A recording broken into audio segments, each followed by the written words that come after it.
Hello and welcome. Thank you for joining me today.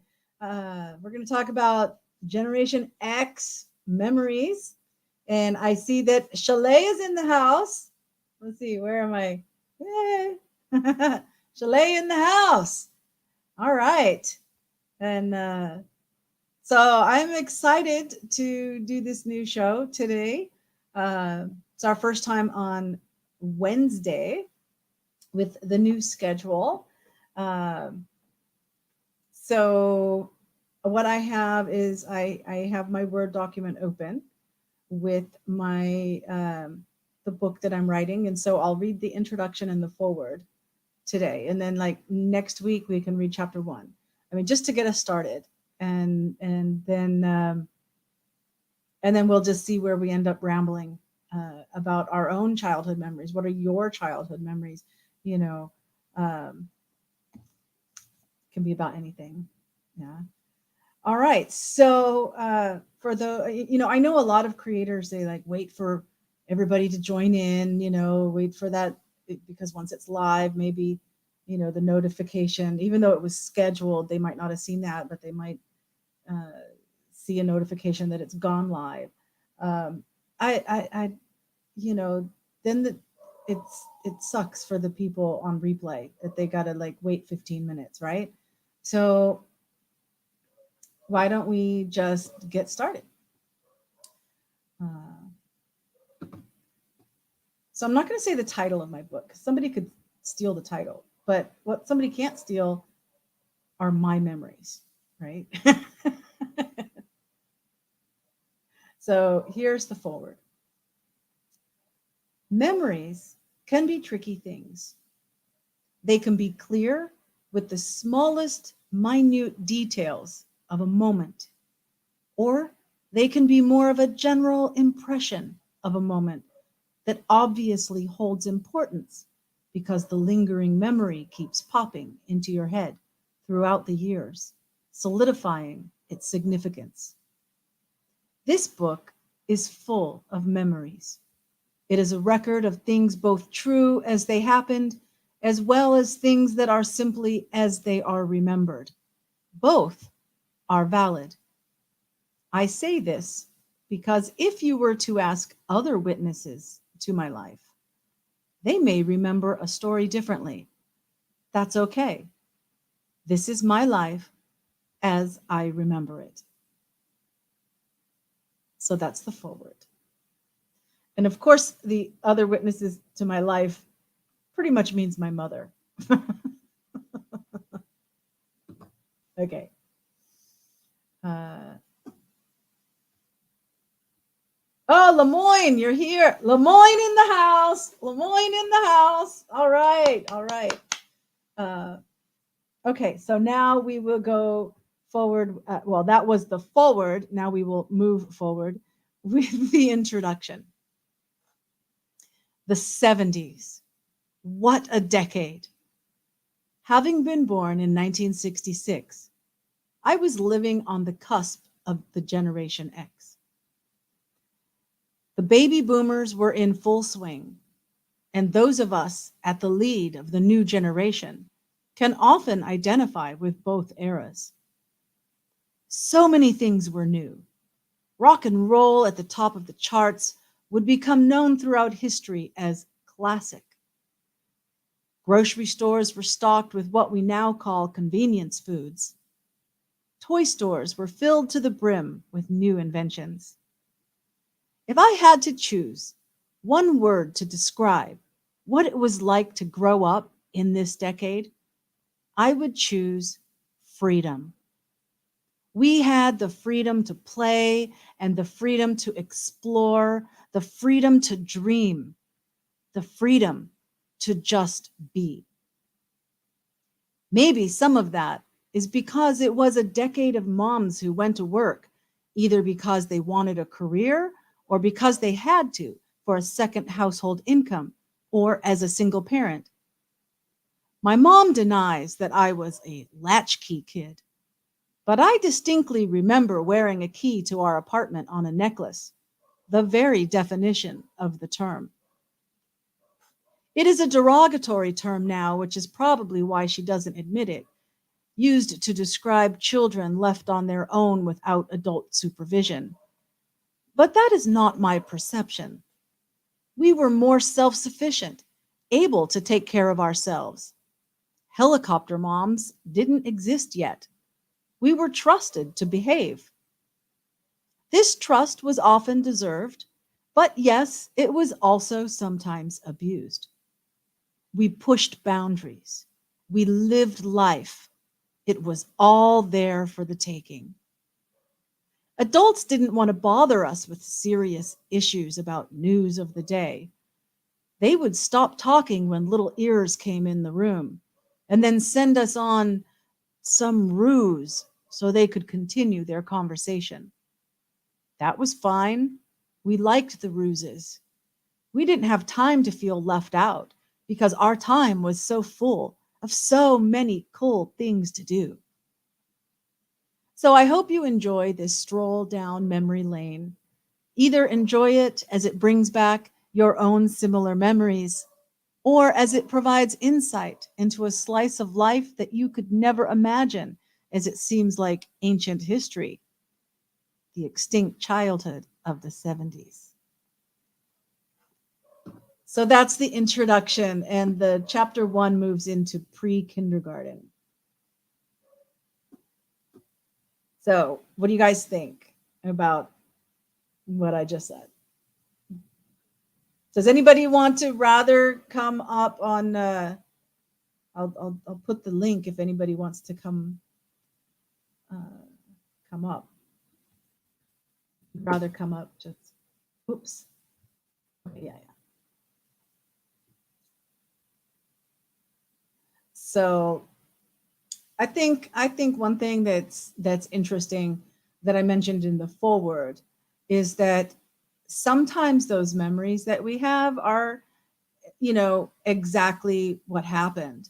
And other times it's more of our impression of what happened and, from our perspective. And people, especially adults that might have more comprehension of a situation or of something that happened, then they would view it differently than we did from our perspective, you know.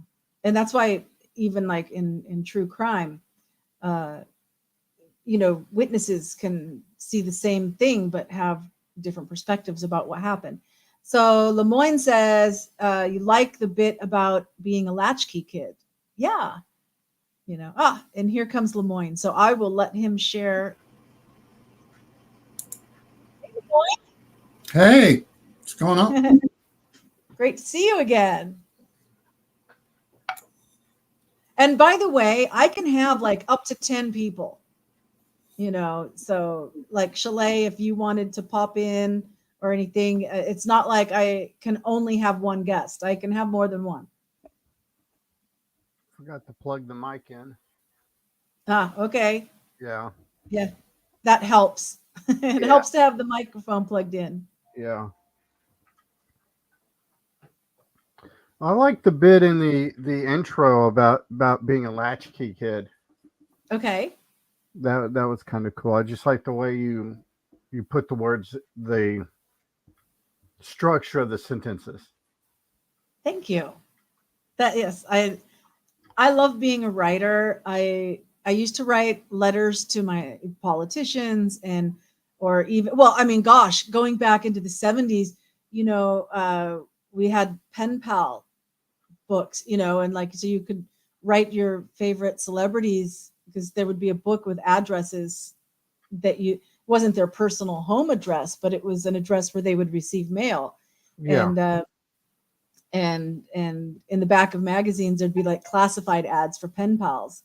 And so writing was something that I always did. I think it also came from reading a lot. My yeah, grandmother would read to me, and then I would read on my own. And the more you read and you see that sentence structure that's correct, if it's yeah. a good book, right, by good writers, Hmm. then you kind of absorb that as well.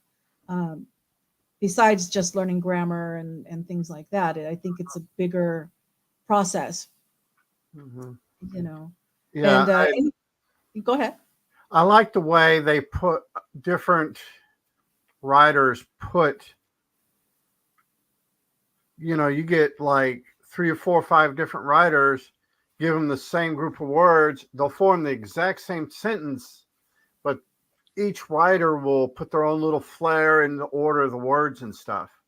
Exactly. And being in a country of non-native speakers, we then they want to learn the rules and they want to get it right. Like there's only one way to Yeah, speak English or to write English. And I tell them that writing is just your speaking on paper. yeah. It's all about your mind and your thinking. Uh, Well, see, my wife has a real similar thing. When she gets, we're here over the last couple of years, we've gotten a lot of people moving in from like Honduras mm, and mhm, stuff like that. And the Spanish they teach in school is Castilian Spanish. mm. So a In lot ours or in theirs? in our In school ours, system. Yeah, right. we teach Castilian Spanish, where Okay. they've learned a North American variant of Spanish growing up. Hmm. So in some aspects, especially later in the year, it Hmm. becomes more difficult for the native speakers to relearn Spanish than it is for the non-Spanish speakers to learn it. To learn it the Because first time. yeah, Hmm. because it's the whole thing about, like, in Texas, we have probably 4 or 5 distinct areas of different idioms. So they've Uh, got to unlearn everything that from their local and use this and figure out how to play with this bigger, broader Spanish. hmm. For sure. Yeah, I think that's true with learning languages, yeah, whatever your mother tongue is. yeah, Um, compare. And I remember I took Spanish and I got an FA because F in Spanish is FA. yeah, That but I remember the teacher telling us that like Mexican Spanish and Central America and everything is different than Spain Spanish. yeah. Because You yeah, know, Spain is the Castilian Spanish. yeah. And then if we look at like in Canada and the French that people speak in Quebec, and they're very proud to speak their French, but compared to France French, it's different. Then I worked with a guy in TDC from Libya, Hmm. and Libyan French. He came over one night, like I mentioned yesterday. I had a friend that grew up in France, Hmm. and what was fun is the guy I worked with came over with me one Wednesday night, and he was speaking Liberian French, and she was speaking French. Uh-huh. And sometimes they would have to stop and clarify a Uh-huh. definition of a word Uh-huh. in English, then go back to France because there were certain phrases Hmm. that they used colloquially in Liberia that were Hmm. insults in France. Oh my goodness. Hmm. And Yeah. And the, I think that really that it goes to colonialism. I've mm-hmm, seen that in British with English, yeah, um, in particular Malaysia. I had to work with somebody at a newspaper here in Cambodia, and they were like the chief editor, and I was a sub editor, uh-huh, and so it's like their word, didn't matter what I wanted. It was like they had the final word, mm-hmm, and the Malaysian English was the colonial English from mm-hmm, Britain. And Britain, as in England as a country, has moved on, as we were yeah, talking previously about refugees and stuff. mm-hmm, The original country has actually moved on, and they're still holding on. So colonialism has a very similar thing. They're holding on to that old English. yeah, And there was a girl. that like a young British backpacker. Mm-hmm. She was on an island, kind of like a party island here Mm-hmm. in Cambodia. And she went missing, and then they found her body floating in the water like 3 days later or something. And they didn't know if it was foul play or not. And ah, we use the term now to pose a question, Mm-hmm. right? Pose. Well, apparently, colonial You locked up there. Oh they no. a Yeah. question is a Yeah. poser. Yeah. They add an R. Well, now poser is somebody who is an imposter, Yeah. right? And he insisted on using poser in the headline about this girl. And it made it sound like she was an imposter when Yeah. he was insistent that no, it means, that the situation is questioned. Her death is questioned. Yeah. And I'm like, but you can't use that anymore. And they ran with it and they printed it, and it's like, and I talked to people in Phnom Penh and I said, what did you think of that headline? And he's like, everybody. There was not one person that understood that it was about a question. Yeah. you know so it doesn't surprise me.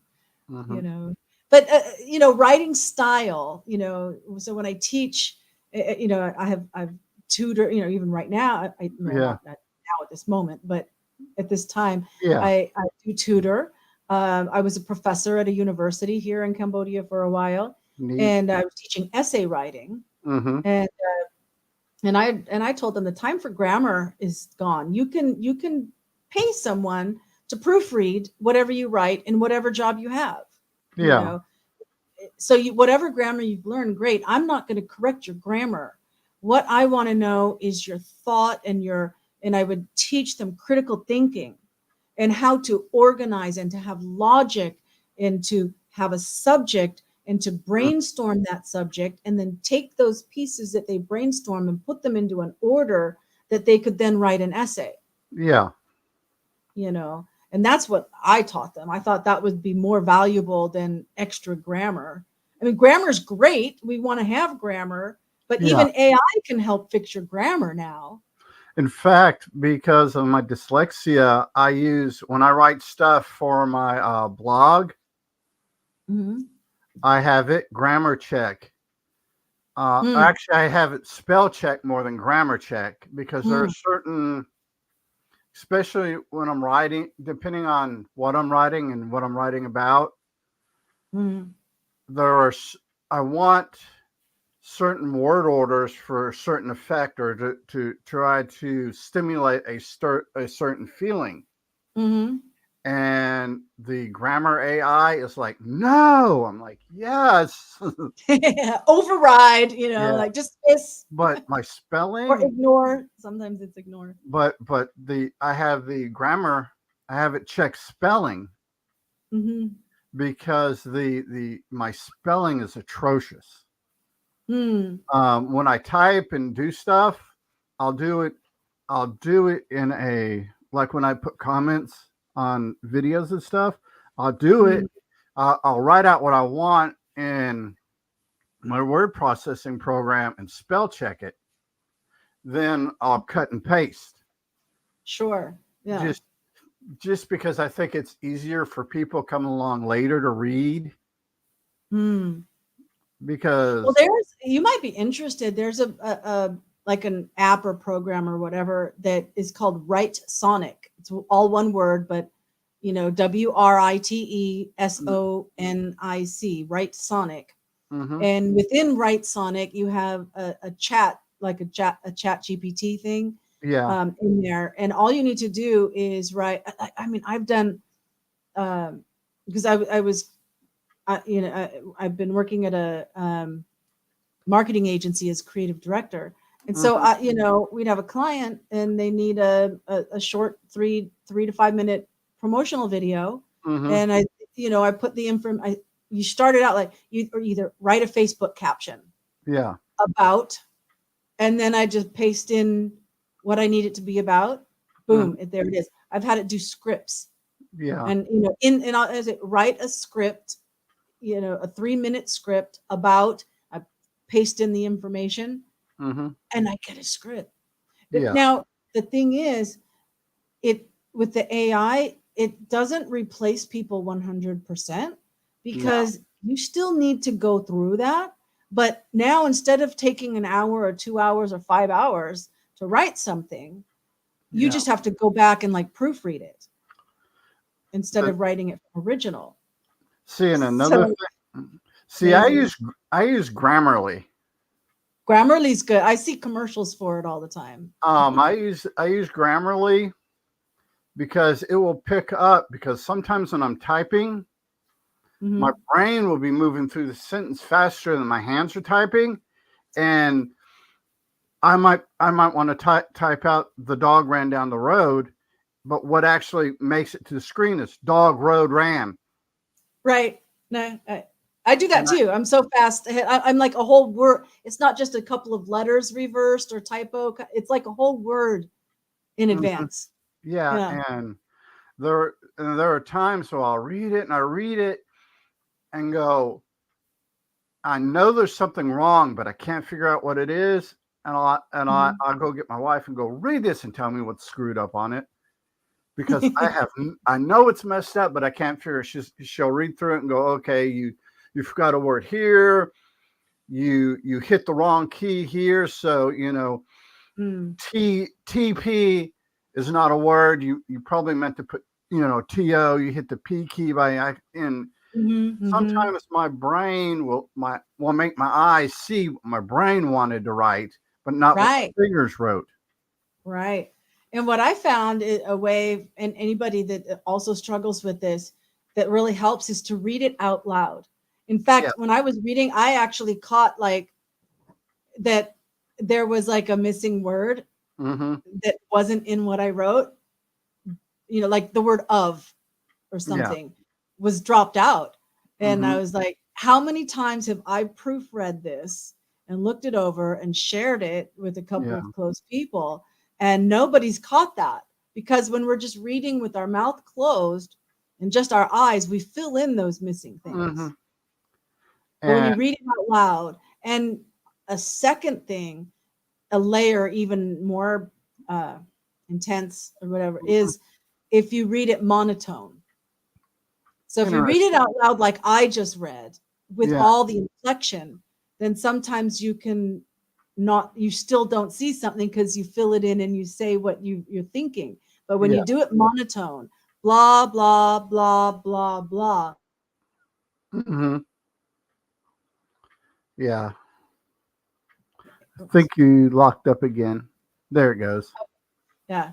Then you can really catch things if you do it monotone. Yeah. I have to do that sometimes with books that are there are certain books that I read religiously once a year. Hmm. And books that I've read over the last, say, 20, 25 years, Hmm. I'll be reading and a sentence won't make sense. And I have to stop, Hmm. and I'll be laying in bed with my nightlight and read it out loud to the cat or something to make Hmm. for it to make sense, because I've read the book so many times, my brain is automatically assuming things. And Yeah, but yeah, no, it's for sure. So were you ever a latchkey kid? I know you oh mentioned yeah, growing up in the oh yeah, army. oh yeah, Yeah. yeah. It was for us for in military town where I was growing up.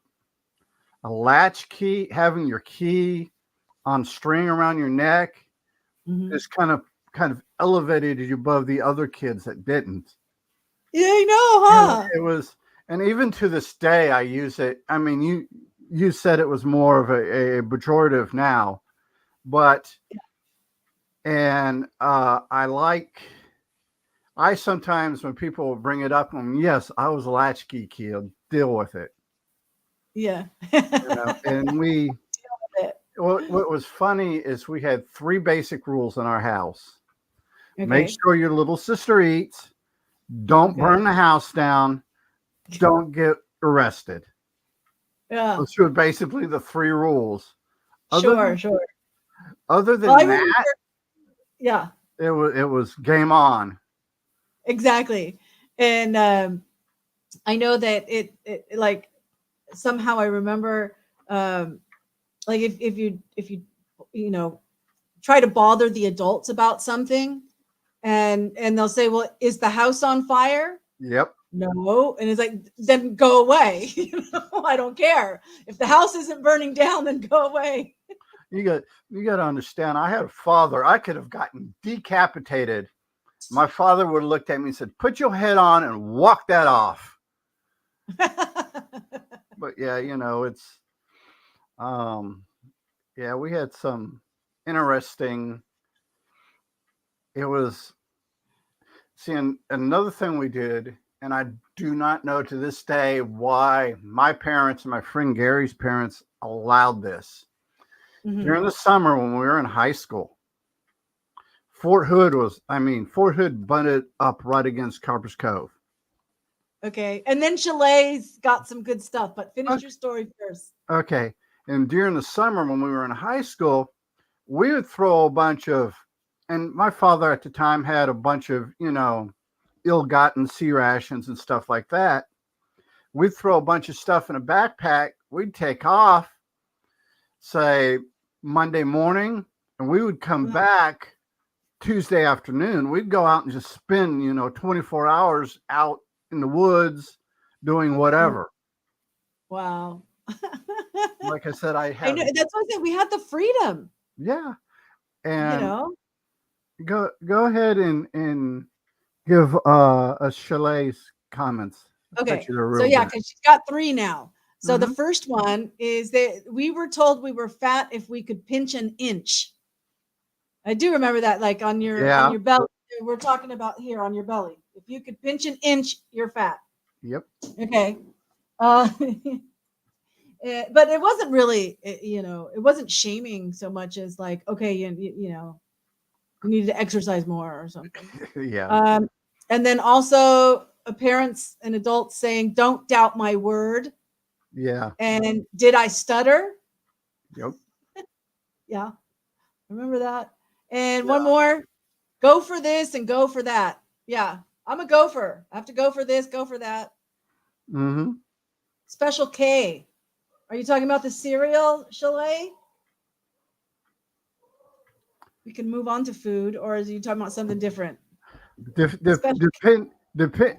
I know where we're at. Special K referred to somebody that wasn't quite up to speed mentally.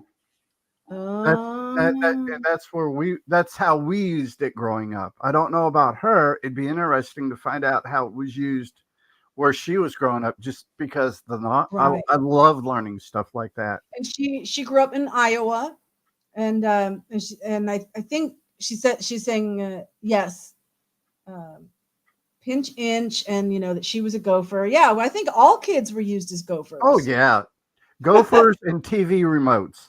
That's what I was just going to use as an example. We had to turn the TV channel. Yep. Yeah, So true. it was great.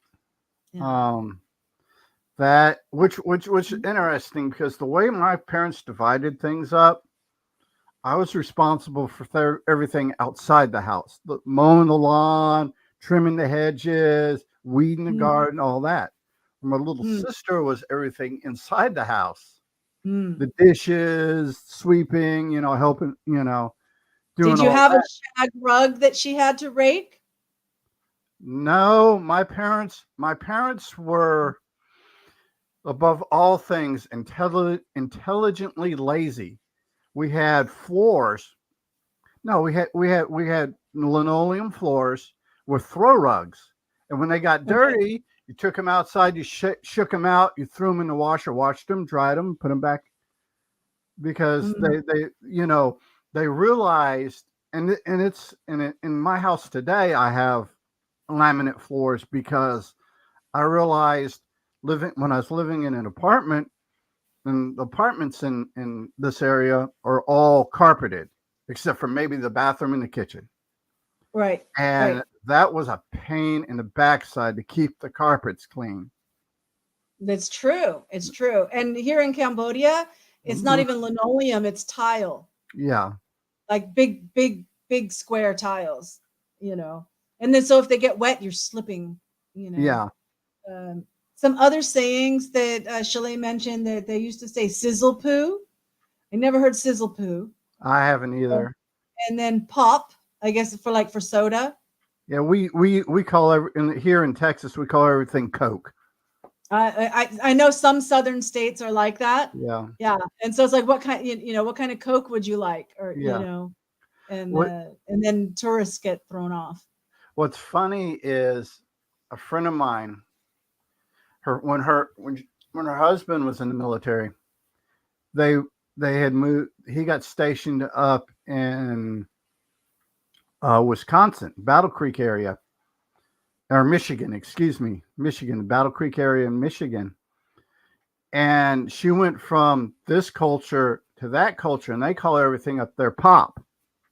And she's like, Okay. no, pop is my father, and this is Coke. They're like, no, that is, Dr. Pepper or, Fanta or whatever. They're like, no, that's Right, Coke. It's all Coke.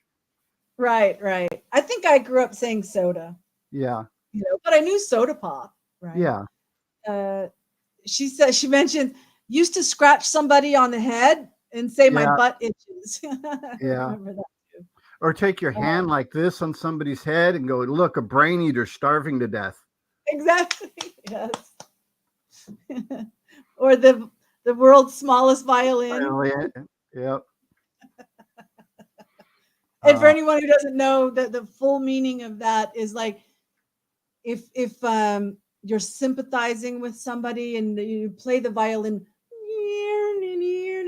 like you're playing this sad music because you sympathize with them, but flipping that over and to mean that like I don't care, I'm not sympathizing. Here's the world's smallest violin, can you hear my sympathy? yeah. It's not, right? Yeah. um and okay, so she said the sizzle poo is actually burn sizzle poo because pop was a typo. She still calls it pop. Even on commercials, they call it pop in Iowa. Interesting. And someone takes a long time. They went camping and pitched the tent. I'm not sure that. What do you call that when you just like out of nowhere? Like, where did that come from? Um, Um, Oh, when they're taking a really long time, they're starting to roast marshmallows. Okay, so if someone's taking a long time to do something, you say, "What are you doing? Roasting marshmallows?" I guess mhm. Oh, this is hard. Well, why don't you just come up? Come up on have all three of us talking, Chalet. That would be really cool. Yeah. When someone is taking a long time, we used to say they were camping. Okay, because they're taking a long time to do whatever. And oh, what'd you do? Go camping and pitch the tent? Our Okay. our Oh, she variant, said she's naked, so she can't come online. uh, yeah, I don't want to get a strike here. yeah. YouTube will adult block that in a heartbeat. Yeah. Um, And then everybody will go blind right yeah. now. See, our variant of it was, oh, somebody's taking a long time. You're like, oh, they're out to lunch or they're camping. Mhm, To mhm. We used to pitch a tent is an adolescent male getting an awkward erection at the wrong possible time. Up, he's pitched the tent. Okay, I could see that. Yeah, Yeah. yeah. We That's how we use that because, especially in like junior high, yeah, that was a real common. She's saying no, people wouldn't go blind and YouTube wouldn't like block us. We'd get up to 100,000 subscribers if we had her on YouTube. uh, Chubby. Yeah. We call people yeah, chubby. yeah. Mm. Now, what's funny is me being married to a millennial. Uh-huh. I'll be with a bunch of people that are my age group, my friends and stuff, and we'll just fall into using those terms. And my wife would be like, "Okay, you guys were weird growing up." Well, that's so funny. Like my boss at the marketing agency, Mm-hmm. he's the CEO, and we'd be chatting about something, and like I remember this would happen all the time. We'd like an old married couple finishing each other's sentences, you Mm-hmm. know, because we're both Gen X and we both have the same reference points. Yeah. And so like one time, I don't know, I was just leaving his office, and I don't know, somehow I said something about further, Mm-hmm. right? Like and then we both stopped. There was this pause, and we both looked at each other, and we said, like the bus. Mm-hmm. At the same time, we both said it to each other at the same time, like the bus. And if anybody doesn't know, that's the Grateful Dead had their little Yeah. LSD trip bus Yeah. thing, the played experiment thing, Yeah. whatever. And the bus's name was Further. And yeah, and but it happens all the time that Mm-hmm. we have these same reference points. Yeah, and other people would, and I mean, I encounter that not because of a generational thing, but because of the cultural thing Yeah. that it, and they are younger. Most of the other staff are younger, and they're Cambodian, and they didn't have those reference points. Yeah.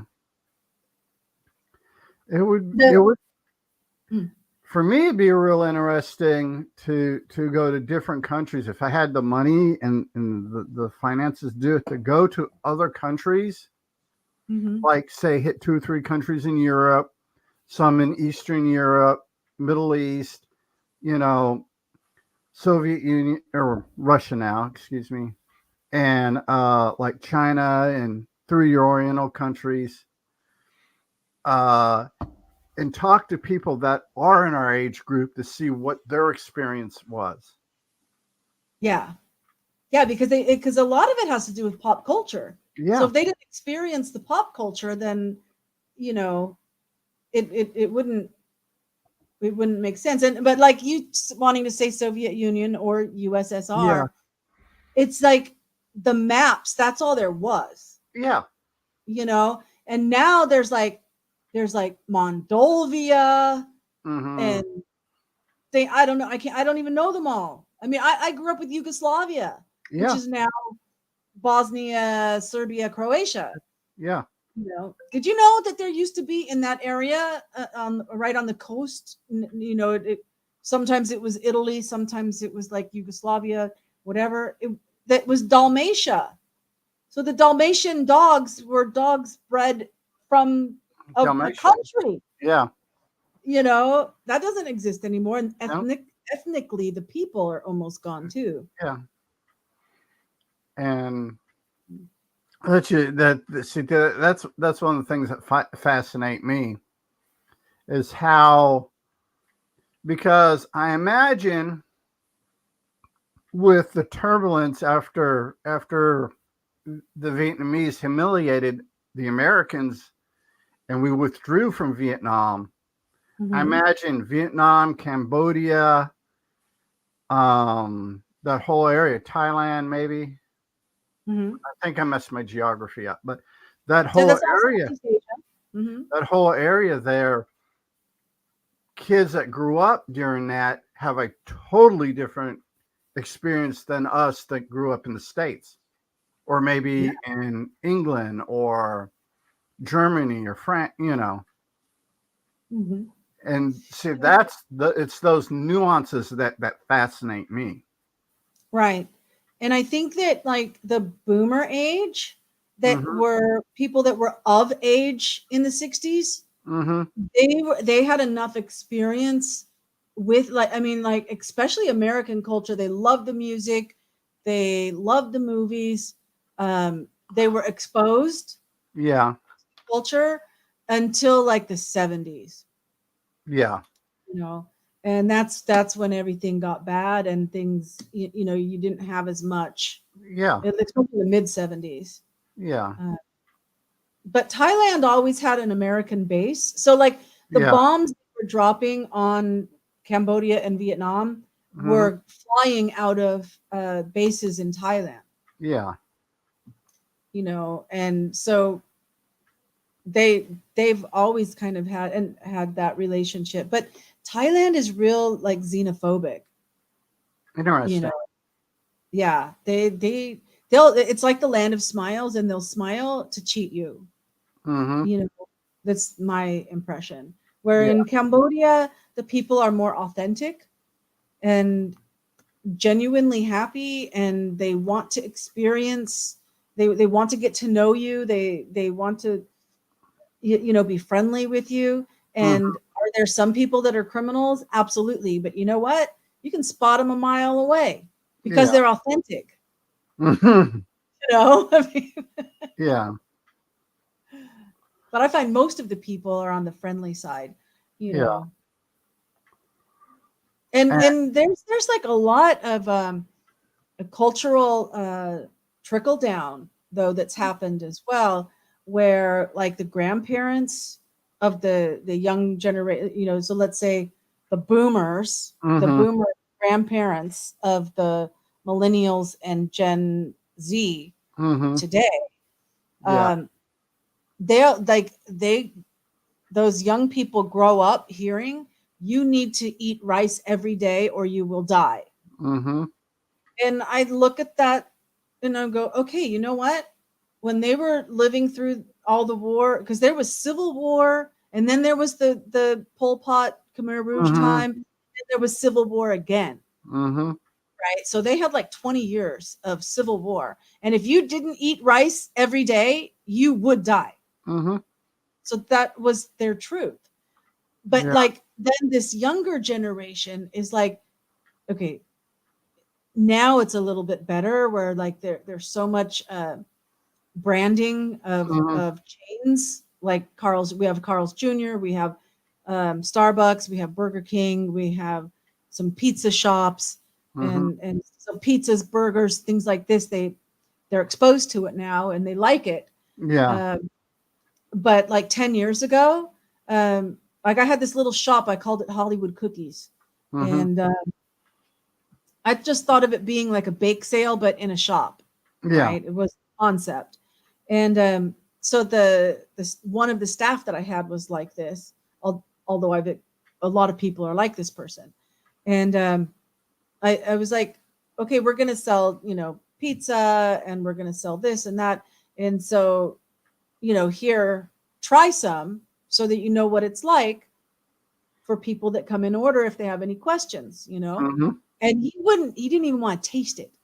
Mhm. It's like, no, that's foreigner food.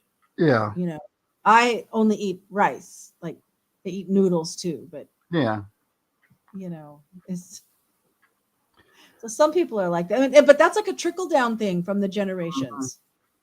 You know, um, the now we're talking the 70s for our childhood, and we grew up with like Star Wars and Jaws and things Yeah. like that. Of Yeah. course, people haven't seen those movies, but this group of girls that live in a dormitory that I do tutoring with, Yeah. I I talked to them about we were about Tomb Raider, which was Yeah. the Laura Croft Tomb Raider with Angelina Jolie. Yeah. Everybody's aware of that film because she's practically royalty here. Yeah. Considered royalty, and and so they know of her, they know of the film, but not one girl in that class had seen the film. Interesting. And so I said, okay, next week we're having movie night. And so I put one of the girls in charge of like bringing the laptop and everything, and I got to dig through my DVDs because she says it's got a DVD player in the laptop. Most of them don't anymore, Yeah. um, and so I'm gonna dig through my boxes and find it and bring it, and we're gonna watch Tomb Raider. And I mean that's like such a recent. It feels like such a recent film, but then it's like, well, let's see. I moved here in 2007, and it came out a couple of years before I moved here. Mhm. You know, in fact, I think well, I graduated college in 2003, and I believe I saw it when I was still in college, so it must have been before 2003. It was because Me and my first wife saw it in the theater, and she died in 2001. So it was probably 2099, 2000, or early 2001 when it Yeah, came out. It was in that area. The first Tomb Raider movie. It was probably in that area, right at the right. cusp of the century. Yeah, exactly. And they haven't seen it. I'm like, Yeah, okay. And so there's so many cultural references that apply to movies, yeah. you know. Um, Oh, it, by the way, oh, go ahead. no, go ahead. Okay, well, Chalet mentioned that 70s show, the Mhm. dad in that show is the typical 1970s dad. They really captured what dads were. Was your dad like Yeah, that? You're familiar with the show? yeah. I've seen the show, and I would have to agree with her on that. Yeah, yeah, Um, I think so too. My exes that my mom, I had a single mom and I had my grandparents. mhm. So I didn't really have a day-to-day growing up with my dad, Yeah, although I did see him. He existed. I talked to him on the phone. I spent some holidays with him, whatever, so I mean, but on a day-to-day growing up, yeah, no. And but my ex-husband's dad, I could yeah, see very much being like that. yeah. Um, no,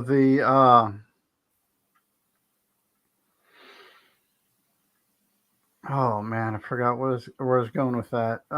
See, that's why I was saying in the future, I have her comment here in writing, Yeah, so it's not going to get forgotten. So next time you do it, you go ahead and finish your thought while you have it, because we can yeah. always come back to the Ah, comment okay. in the chat. No, the see, I grew up. I had both my parents. In fact, Mm-hmm. my father recently passed in 2021, and my mom moved to Missouri with my little sister and her husband. Mm-hmm. And my mom's originally from Seattle, and my father was on the East Coast. He grew up in Pennsylvania, and Mm-hmm. that was interesting because my both my parents were fairly liberal, but my mom was more rounded than my Mm-hmm. father, and I always found that interesting because my father grew up in a small town, fairly like not really isolated. It's up on a mountain, but everything was insular. Mm-hmm. Where my mom grew up in Seattle, we had a major port. Her father was a dock worker. Her father had retired from the military, became a dock worker, and she was exposed to all the different cultures coming in and out of Seattle. Then, Mm-hmm. when me and my little sister grew up, we grew up near a military base, and we got exposed to all the cultures, all the different military kids and stuff from other countries that came over to train with U.S. troops. Mm-hmm. Mm-hmm. And I'll do that. It's more evident when I write than when I speak, as I use a lot of words, especially from England. I'll use bit or rubbish and stuff like that Mm-hmm. Mm-hmm. because it was when I was growing up. We use those all. We heard and use those terms because the English forces coming over and training with the American forces. Wow. Yeah. And and that's what I blame on my love for Doctor Who is being exposed.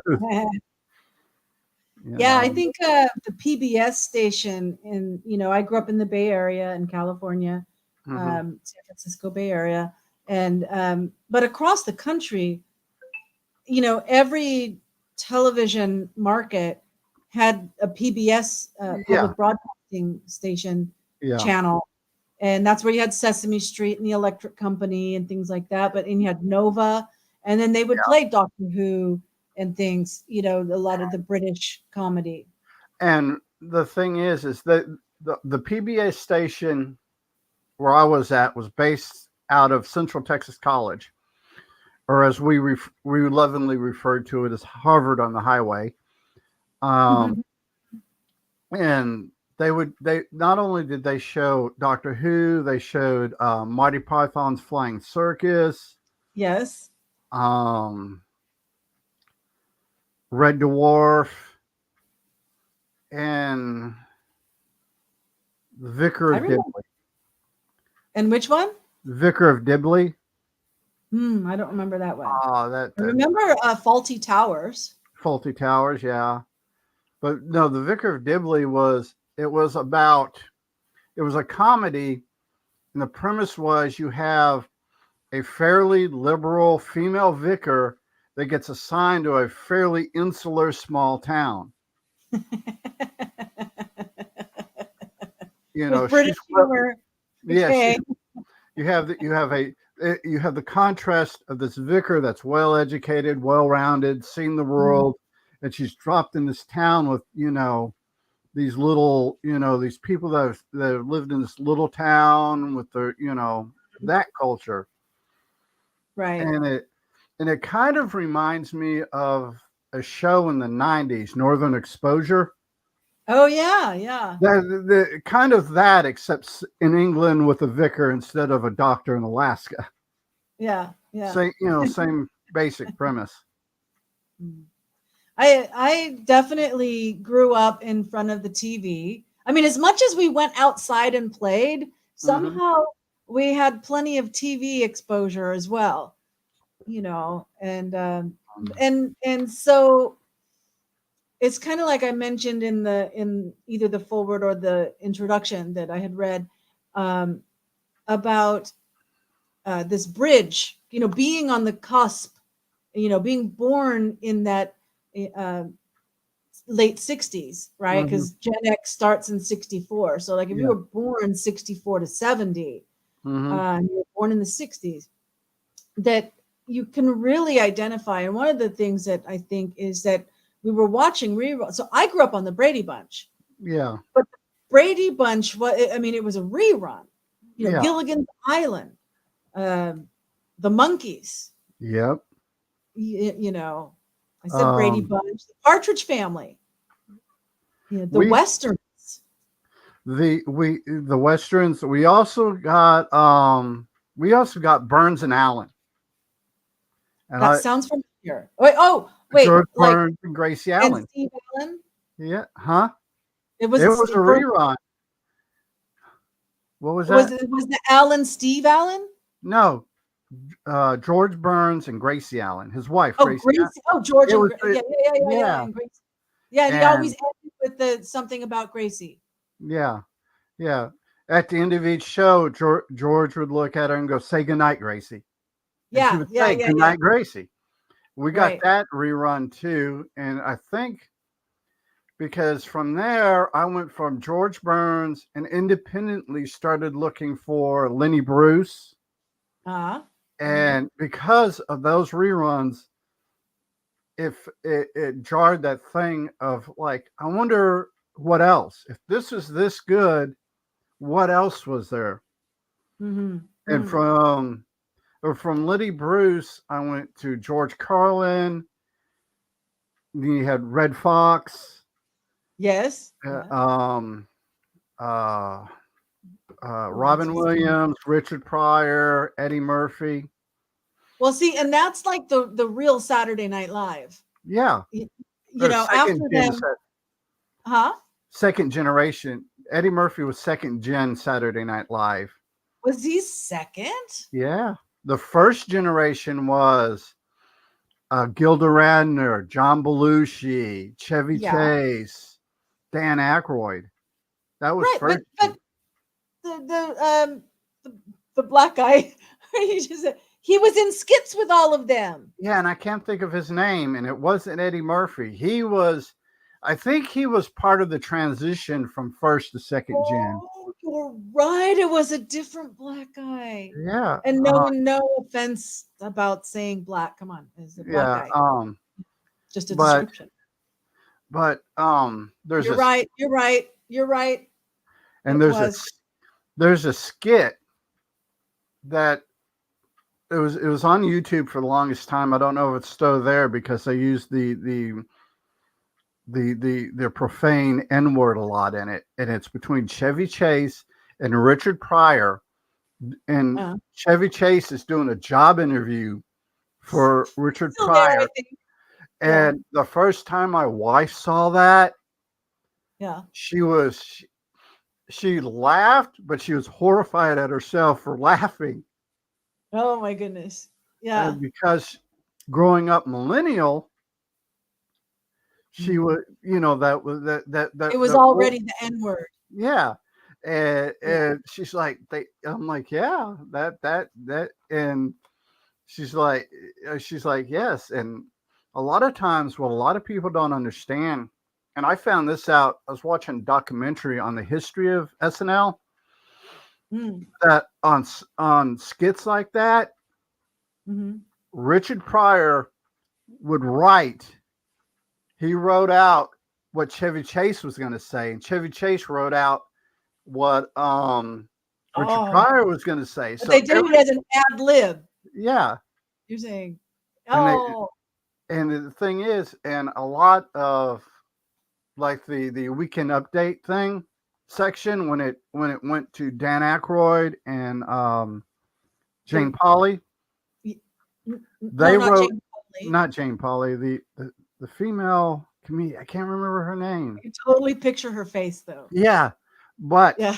they wrote each other's script because they would go at each other, because it Yeah. was during a lot of it was during the second generation feminism, and Mm-hmm.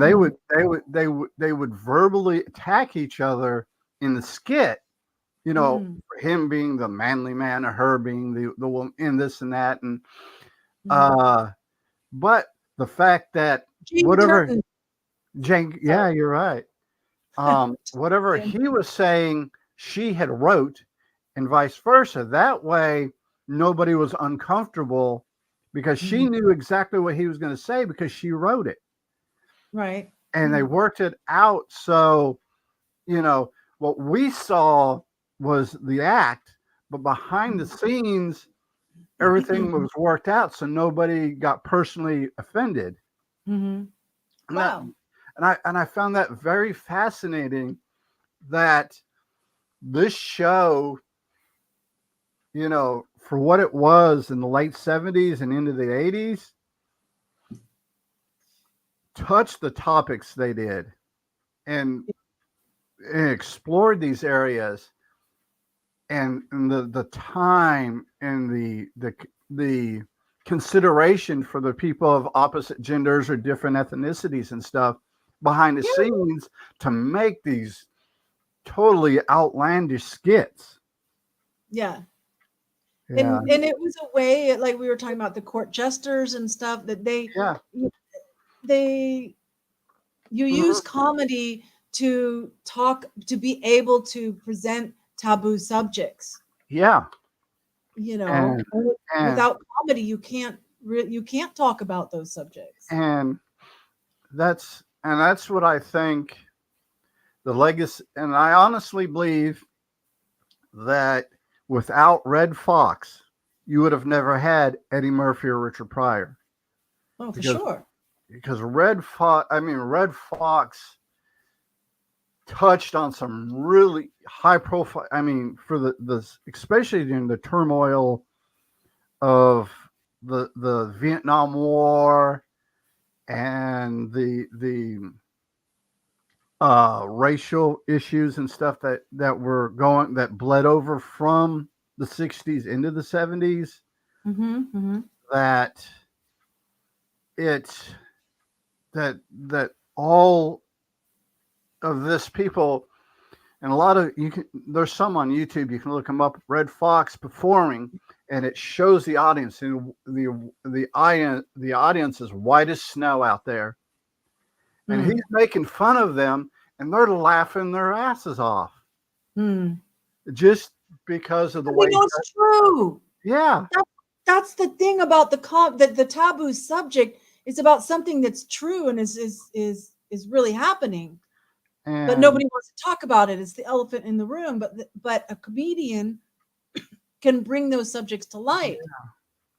So of um, course we laugh at it because we know it's true and it's something that we would never say. yeah, and it's there was somebody, I can't remember who now. I've probably got it somewhere in my brain that said you cannot truly laugh. You can never truly laugh at somebody else unless you can laugh at yourself. Hmm. Yeah, that's true. Yeah, because you remember the old Sonny and Cher show. Yes. Oh, variety shows. We Yeah, could talk but about like those all night. Dean Martin's laughing. Mm-hmm. Mm-hmm. I think that's where I fell in love with Goldie Hawn. But Yeah. I mean, you're junior high and Goldie Hawn comes on in a bathing suit and some body Yeah. paint. Yeah, that- but it's those shows touched and did things and said things, but it was disguised. It was masked, and Mm. which goes into a lot of really good literature. A lot of Oh yeah. literature that was written is I don't know. Do you read comics? Not a lot, but Uh, a little bit. I'm not now, but yeah. growing up, yeah, a little bit. Alan Moore, an author named Alan Moore, did a comic called V for Vendetta. Okay, I saw the Well, movie. yeah, okay. We'll get into the movie. The his original comment was an indictment of Thatcher's reign as PM in England, Oh wow.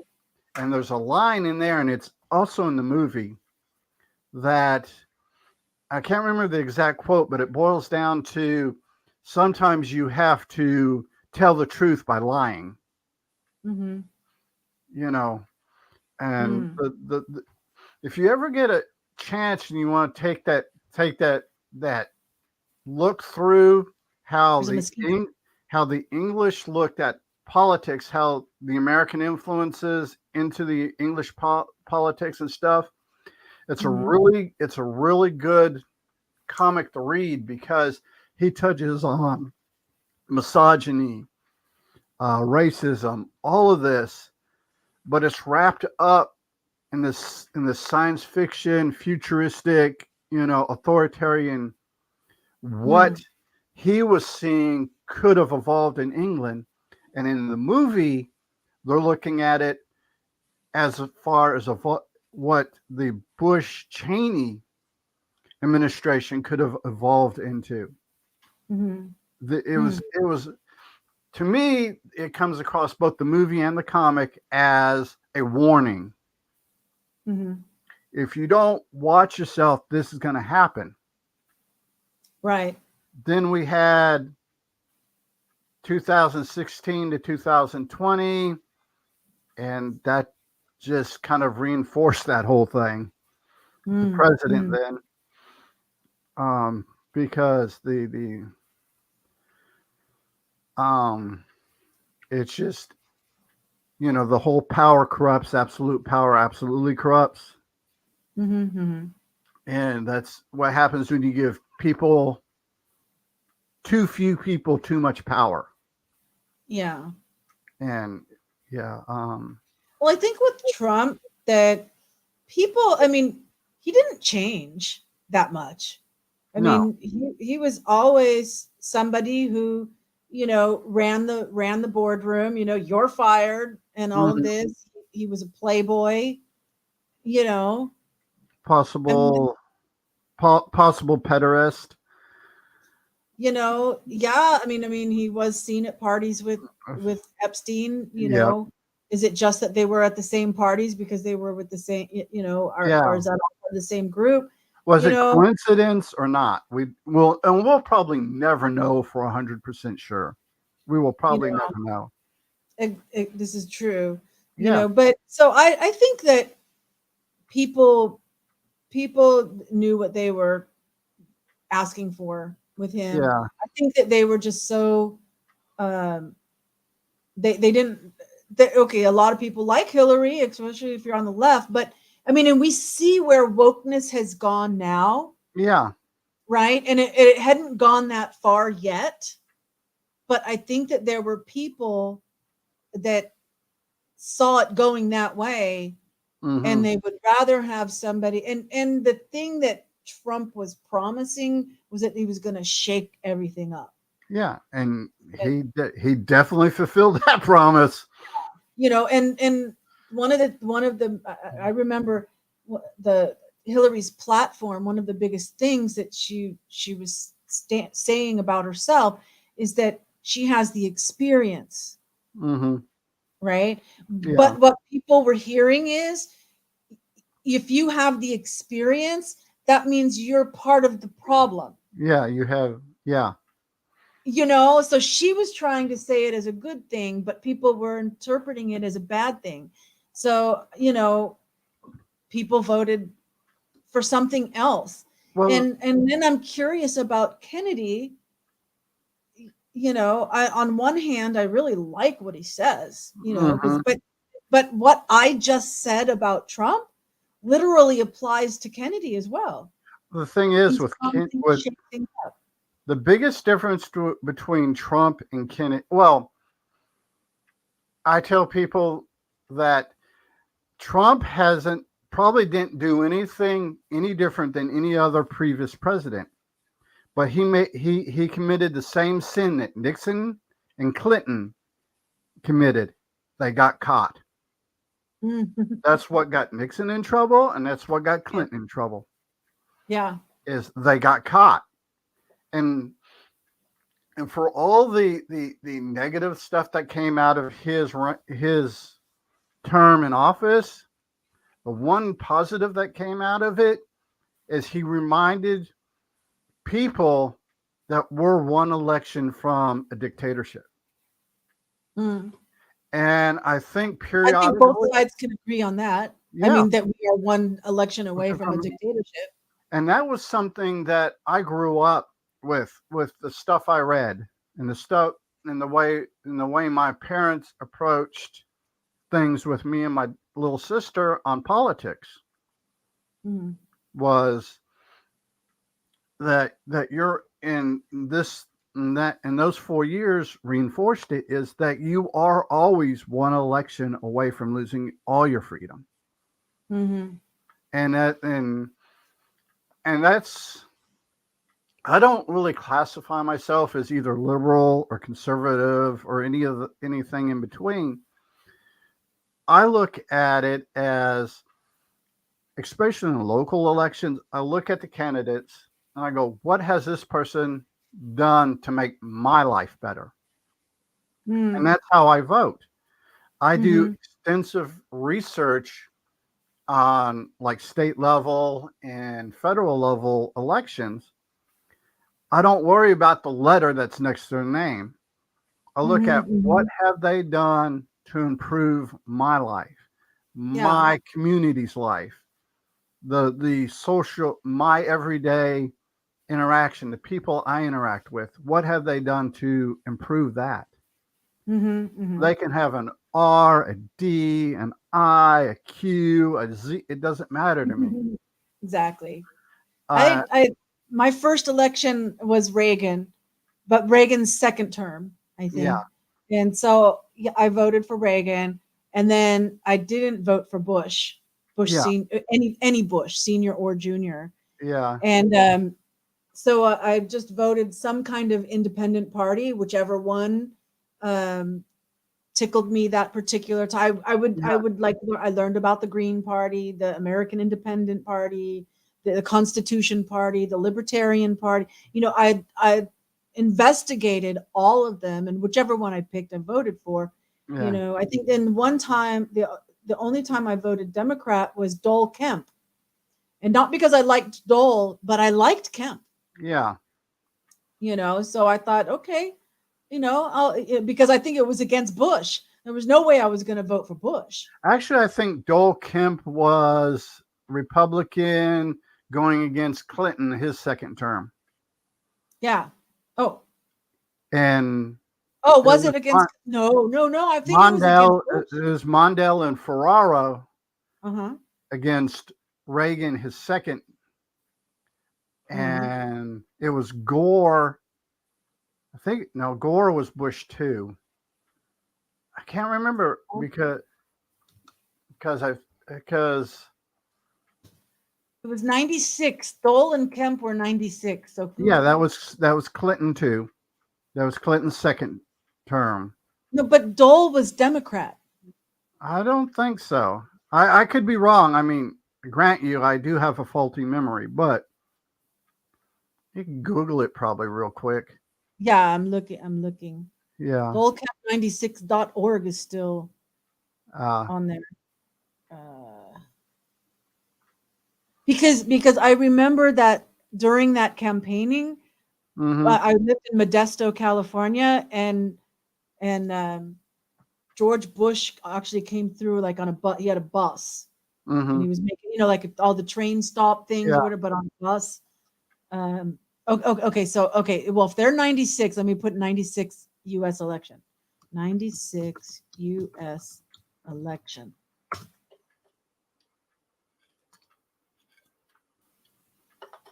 Incumbent President Bill Clinton defeated Bob Dole. Okay, Mm-hmm. you're right. So I guess I voted Republican that year. Yeah. But I did always vote for Democrat Bill Condit. Condit. It sounds right. Congressman Condit. And then he ended up getting Gary Condit. Yeah. He was like our local. I was in Modesto again, Mm-hmm. and he was our local guy. And the thing and he became known as a blue dog, like one of Mm-hmm. the five blue dogs, because he would sometimes vote against the Democrats. That's Yeah. because he voted for his constituents. Mm-hmm. So if the majority of his constituents wanted a Democrat leaning policy and they wrote him and they contacted him and they said, this is what we want, that's what he would vote. But they were more conservative leaning and they wrote him and said, this is how we want you to vote on this particular bill, Mm-hmm. he would vote for his constituents Yeah. regardless of the party. And I respected that about him. So Yeah. I always voted for him to keep him in. Well, something I've come across in some of the forums and stuff I follow is that the political parties now are more about ruling and not representing. Oh, yes. And yeah, Yes. that makes for the whole that people I feel don't do enough due diligence when it comes to voting, because Yeah. I know so many people that they vote for a party because that's who their father voted for, who their grandfather voted for, and their great grandfather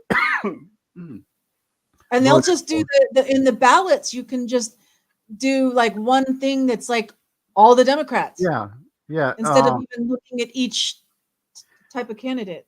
Texas has actually done away with that. That's The good. yeah, they've done away with the party. You know, I forgot what they called it, but they did away with it where it had Republican Party, Libertarian, Democrat. They did away with the whole blanket voting, so you Right. have to go through on each individual. Yeah, that's good. Yeah, I tend to be more conservative myself, and I think people would mistake me for a Republican if they just looked at my issues, like what I believe on different issues. yeah, But it's as really not. I don't identify as a Republican or a Democrat or anything, and I think it's great that everybody everyone's wanting a better world and hmm they just have different views of like, well, okay, we should do this to make that better world happen, and other yeah, people are saying, well, I think we should do this to have that better world happen, but we don't want the world to go to hell in a handbasket. There's an expression, we don't. you know. So I think when we find that common ground, which back to Kennedy, Mm-hmm. that's what he's saying anyway. Mm-hmm. You know, that he wants people to come together with common ground against the corporations. Yeah. So it's almost like if we put all the dividing issues, which are important, Mm-hmm. but put them aside for a minute, because while we're arguing about all those things, the corporations are taking over, Mm-hmm. and let's deal with that. And if he did nothing but deal with that, that would be a step in the right direction. Hey, you know here's but an then he's a Kennedy. It's then yeah. I mean, if you're into the elitist and all this, how groomed was he? Yeah. Oh yeah. Oh, I mean, come on. His father was a bootlegger, so and his Yeah. father had His Joe father or Kennedy. grandfather? Yeah, Joe Kennedy Yeah. had his own daughter lobotomized, so Yeah. that whole family has issues. Exactly. But if he's willing to take on the corporations, Yeah. because who among us is going to be 100% perfect? Yeah. And Too. I think John Kennedy's biggest flaw was probably the fact that he had no concept of the word fidelity in I was going marriage. to keep his pants zipped. Yeah, he's and I honestly think that Bobby Kennedy would have probably made a better president, Mm-hmm. but that went awry real quick. Mm-hmm. But see, I've been often accused by my friends of being an anarchist because I don't have that party loyalty to any party, Mm-hmm. and I vote out of my best self-interest. Mm-hmm. I And even voted for this guy that was a transcendentalist or something. He was a physicist, mm-hmm, which now makes me think of technocracy, yeah, right? But I didn't know about technocracy back then. yeah, And he didn't talk about technocracy, but being a physicist to run everything and kind of believing in love and peace and transcendental meditation and all this kind of stuff. I thought, mm-hmm. why not give him my vote? The a couple gubernatorial elections ago, there was a lady running who was her family was originally from India, and this woman Mm. had no clue about politics. And I'm Mhm. like, I'm voting for her because she has no clue. Because she dressed in her promotional stuff. She dressed in the traditional Hindu Sorry. garb and stuff like that. Okay. And I was like, that's what Texas needs. Yeah. Somebody that A, doesn't have a clue, and B, that shakes up the establishment. Right.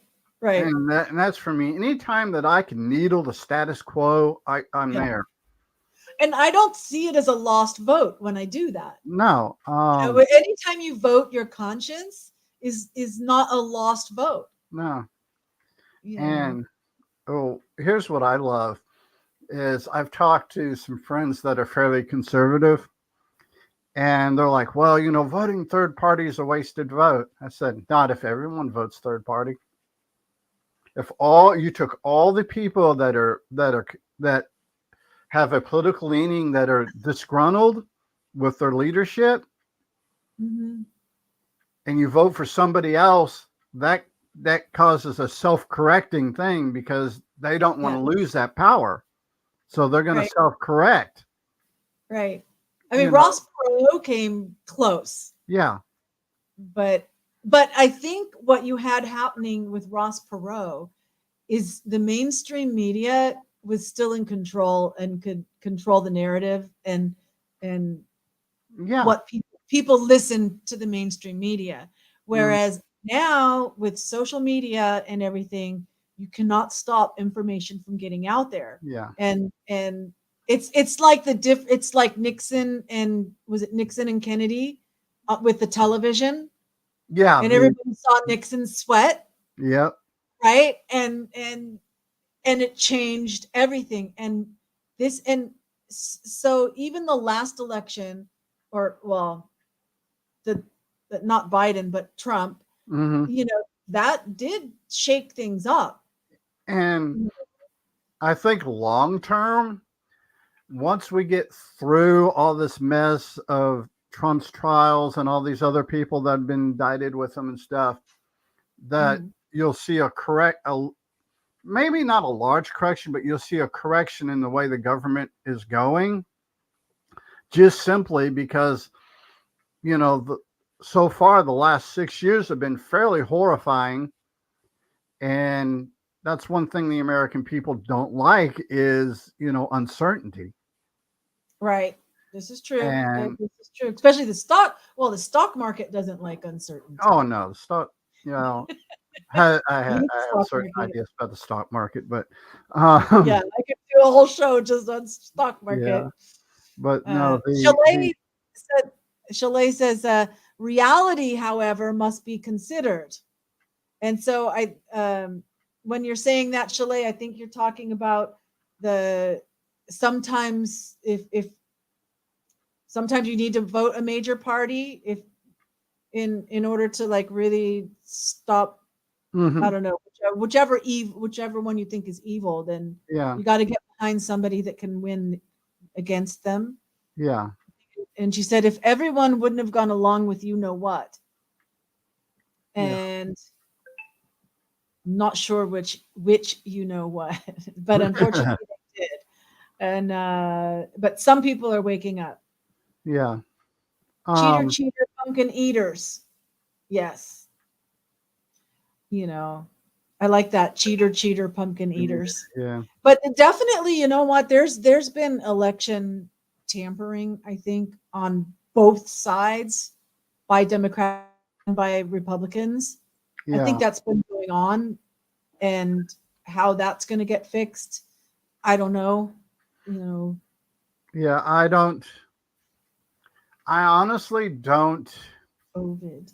bel believe that it is bad as people try to make it out to be. Just because of the if if they were to do something fairly extreme, regardless of what party it was, as far as Mm-hmm. cheating the vote, they would Mm. have the entirety of the U.S. population going, no, we're going to fix this. Because it's one of those things where you can steal a little and get away with, but if you steal a lot, Oh, you know, sorry, I just got Chalet's thing. hmm What was your thought though? I the, mean, I the, didn't. the, if you steal a little, you still vote here, still votes there, little places. But if you Mhm. do it where it's insanely obvious, even the Mm, people that voted for you are going to be up in arms. You're going to right, unite all the people against you.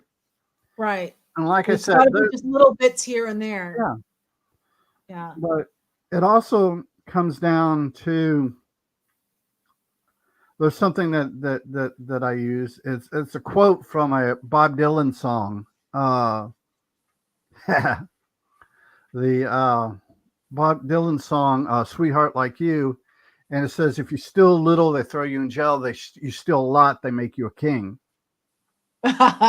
And to me, regardless, at least all the presidents in my lifetime, Nixon through Biden, Mm, that can be applied if you look at where they come from, how they got their money and stuff like that, that applies to just about any politician.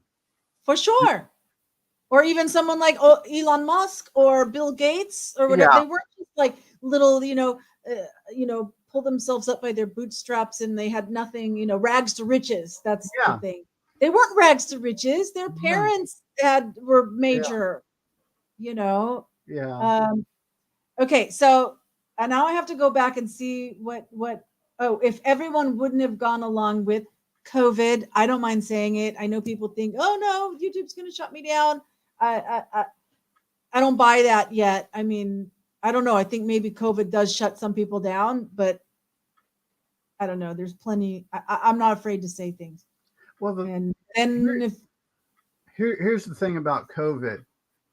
My wife got the initial. She caught COVID the first variant, the parent strain, okay, and she was laid up in bed for a week. I mean, it hurt her to wake up. I mean, it was like the flu on steroids. mm-hmm. And she still has issues. She has long COVID. She still has issues from that, but she's worked around them. She's figured out tricks and workarounds. And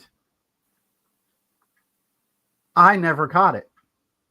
I cared. I mean, we got a guest room. I slept in the guest room while she was sick, but I was going in, bringing her food, making sure she took her meds, coming in, just talking to her. And I never got it. And to this day, as far as I know, I've never contracted it. But she got it. And we live the same. And I don't know. I think it has, like I said, this is completely unscientific and out of my little brain, that there are certain biological things that causes the virus to hit certain people versus other people. I have a friend of mine that lives in Natchitoches, and he's got it 4 times. And he's got it after he got vaxxed. And he coughs and hacks for about 24 hours, then and then he's good. And like I said, I think there may be certain biological factors that may cause, certain people to be very susceptible to it, where other people it's harder. Well, I think that's true with any disease, though. Actually, and it's the flu. COVID is just a variant. Like every year they make flu vaccines A and B. Yeah. Right. They don't know which one is going to be the one. What variant they're going to get. And the thing is, right. The flu that we have now is still a variant of the Spanish flu. It just mutates. And from the things I've read, viruses like that will start out fairly deadly. And over time, because the virus wants to live, it becomes less and less impactful on on humans. And the article I was reading said that probably at one time, what we call the common cold, just a minor inconvenience, at one time in human history was probably deadly. But over thousands and thousands of years, we kind of build up a resistance to it. It mutates to a weaker form where our immune system builds, to fight it. Sure. Yeah. Because if it can't find a host, that it can take down anymore, then it's it's going to go weaker. Yeah. But it's just fascinating how what COVID's going to look like in, say, 30 years. Is it going to be kind of like, oh, well, it's just the flu shot, And to a certain degree, it's like that now, at least here in the States where I'm at. Because, yes, people are still getting sick from it, but it's a 1 day or 2 day thing. No hospitalization. You lay up in bed, you drink soup or whatever, and you rock on. Yeah. So it's and but Chalet brought up the point about the mandates, Yeah. That's the thing that really concerned her. And I do think that um, it was just very interesting how everything went down with it, because normally in throughout history, I mean, we have the word quarantine in our English language because it's something that we do, but usually it's taking the people that have it or have been exposed to it Sure. and quarantining those people Mm-hmm. instead of quarantining everybody. Yeah. So there was a shift in that happened. See, I have mixed feelings on that. Just simply because I can see the logic in it, but having lived through it, the logic was faulty Mm-hmm. because having 2.5 acres of property during the Mm-hmm. whole thing, I would get out and walk around I would spend time. I would spend, an hour and a half, 2, 3 hours outside. Mm-hmm. And once my wife recovered enough, she would do the same thing. She would Mm-hmm. come out, and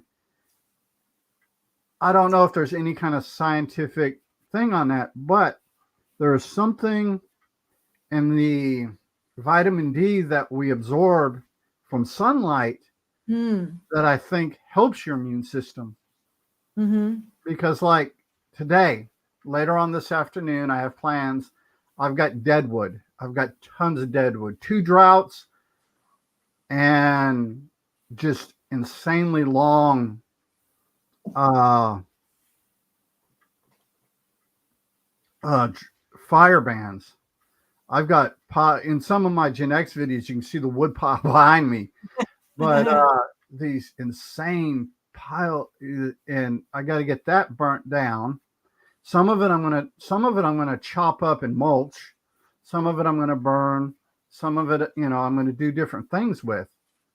But Mm-hmm. it has to be taken care of because if you just let it lay, you have a potential fire hazard for the next drought. Okay, I see where you're going. Yeah, and I'm gonna be outside, and because I'm outside so much during the day, and now it's cooled off, I can spend longer out. That the immune system, because you're active, you're moving, your immune system's working, because you're going to get little scratches from vines and this and that, and your immune system's kicking off. Plus, you're absorbing that vitamin D. Mm-hmm. But that's just like I said. There's no, I have no scientific basis for that. That's just Mm-hmm. anecdotal evidence as I see it. I grew up in California, so I practically worship vitamin D in the Yeah. sun. You know, um, but Shalay was saying she went along with it for a couple of weeks, and then she said, it's BS for her, Mm-hmm. and so she didn't wear a mask. And then this comment is actually, um, I think, poignant, I guess. Whenever I see someone wearing a mask especially in a car, I want to puke. Okay, so yes, I mean, and in Asia, remember they had bird flu Mm-hmm. and SARS and whatever. So people wearing masks were already something that a lot of people did. Not Yeah. everybody did, it wasn't required, but a lot of people did. And the assumption was it's to protect, it doesn't protect you from other things coming in, but it's protecting Yeah. you from going out to other people, you Well, know and something. so you're not contaminating other people by wearing the mask. Well, there's something that's come out of it. My wife has some friends in Iowa, and what they do is if they're going to be like going to like a rock concert or something like that, or a movie theater, they'll Mm-hmm. wear a mask. Not necessarily for COVID, but they Right. found by wearing the mask, it cuts down on the cold, sinuses. One good thing, I was thinking some good things. If And you're in a bathroom, mhm, it lessens the smell of the bathroom. yeah, That's a but, good thing. but no, and I But oh, go ahead. the whole thing. I think what people got wrapped around is they got wrapped around with equating the mask with the COVID. But if you look from a general health perspective, especially if you're going to have a large amount of human beings in a Hmm. small enclosed area, just Hmm. general health. Hmm. Yeah, Um, well, even here, like there's a lot of people riding on motorcycles. You know, I had considered having a mask just for exhaust and yeah, dirt in the air and for air pollution. when I, Not for COVID, but for air pollution.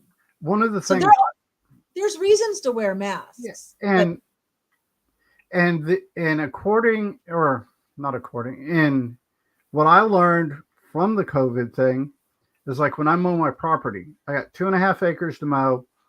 I'm on a riding lawnmower, and starting in about late May, Mhm. the ground is really dry. And it kicks up a Mm. lot of dust when you mow. So wearing a mask when I mow keeps the dirt out of my mouth. Right, right, right. Or painters. Yeah, Painters will wear a mask so they're not yeah. breathing the fumes. So yeah, And Chalet's mentioning if you're a doctor or a yeah. nurse, you Mm-hmm. know, yeah, there's these things. But the part about when they're in the car, I see that here. And I Yeah. know that a lot of that is because those people that are wearing it in a car aren't wearing it because they're a doctor or they're mowing the lawn Mm, or they're, you know, whatever other yeah. things we were just talking about. It's because they're afraid and they're wearing that mask. If they step out of their house, they're wearing that mask. They're probably wearing it in their house too. See, the But thing is, if you're alone in a car, you don't need a mask on. you don't. But at the same time, I'm not going to begrudge those people because they have the freedom to make that choice and it's their choice to make. It doesn't Yeah, hurt me, doesn't hurt my family, doesn't hurt, doesn't do any harm to me. So I'm like, yeah, you want to wear a mask in a car, wear a mask in a car. I'm not, you can, it's cool. absolutely. And I think Chalet would agree with that. It just gives us something to laugh about. But Yeah, we're not going to go up. We're not going to be a Karen and go up to the window and like, hey, when do you take off that mask? You're alone in the car. yeah, We're not going to do that. It's like we just laugh about it. yeah. You know. But no, they have, and I think that's where a lot of people get twisted on things is they see something and because it's not it's out of the norm, they automatically want to fear it, which leads to hate, and they're not cognizant of these connections Yeah. because it's like one of my sister siblings, she's the oldest, and her two siblings are younger or twins, and the eldest of the twin transitioned from male to female. Mm. And my mother-in-law lost her shit on it. I'm Mm. like, okay, Well, now how old? Just so I'm clear, how old was the person? 28. Oh, adult. And but because of my mother-in-law being real conservative, very Christian, and I've referred to her as a corporate Christian, but because of her belief, I'm like, look, is it hurting you? Or is it causing you physical pain? Is it taking money out of your bank account? Is the house on No. fire? Why worry about it? Right. Yeah. It's and Well, that's why I asked the age, because if they're like 10 years old and their parents are assisting them, I have a problem with that. They haven't even reached puberty yet, right? yeah, And I no, I don't agree with that. But if somebody's an adult, um, I personally probably don't think it's, I don't know. I don't know. I think it's so complex. I question how much is really scientific and how much is emotional, because I know that they believe that scientifically they are one sex trapped in the other sex. And I give them that. They believe it. It's their truth. Okay. But I do myself personally, I question that. However, if I know someone that is that's this is experiencing this, I'm gonna be supportive of them because they're my friend. Right? Well, Or even if they're not my friend, but I just know them or whatever, or I see them on the street or whatever, I'm not gonna call them out on it, yeah, unless I become more engaged with the person and they ask my opinion. I'm not gonna lie about it. I will share with them as compassionately as I could what I believe. yeah. But to reject somebody, especially if they're your own grandchild, um, that's pretty rough. And People. what and see here's the thing I look at. I understand and to a part, and to a certain degree I agree with you. But what I look at is you have birth defects. Mhm. How do we know that this isn't a colossal birth defect that we haven't figured out yet? That This is some possible. that something went one way in the development and something went the opposite way in the development. It's possible. That's And what, there's they believe it's scientific, and you're saying yes, it's a possibility that it's yeah, scientific, but we just haven't discovered it yet. You know, and that's possible. and with as little as we know about our own DNA and our own RNA, we don't know. Hmm. And I tend to give the benefit of the doubt Mm.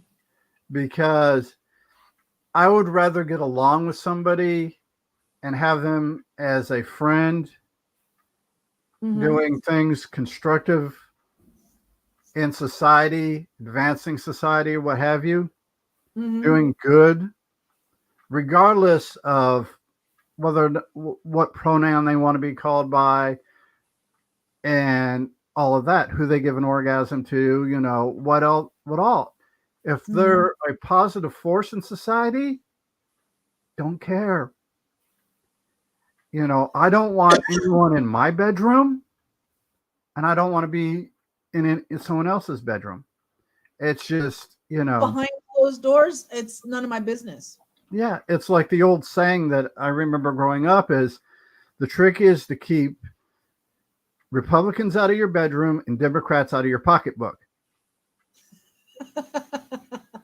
And it's you've Yeah. got to, and I honestly think that you have to have a balance in life, just in general. Mhm. You're never going to be 100% good person, Mm. never. So you True. strive for that balance. Hmm. You strive for understanding you're going to have negative reactions, negative things, but at the same time you're going to have positive. You have to find this balance because to know what good is, you have to know what evil is. Mm. You you come to this you got to find this balancing point, and it's hard sometimes because I can be in certain situations I can be an extremely emotional person. Mm. Negative emotions.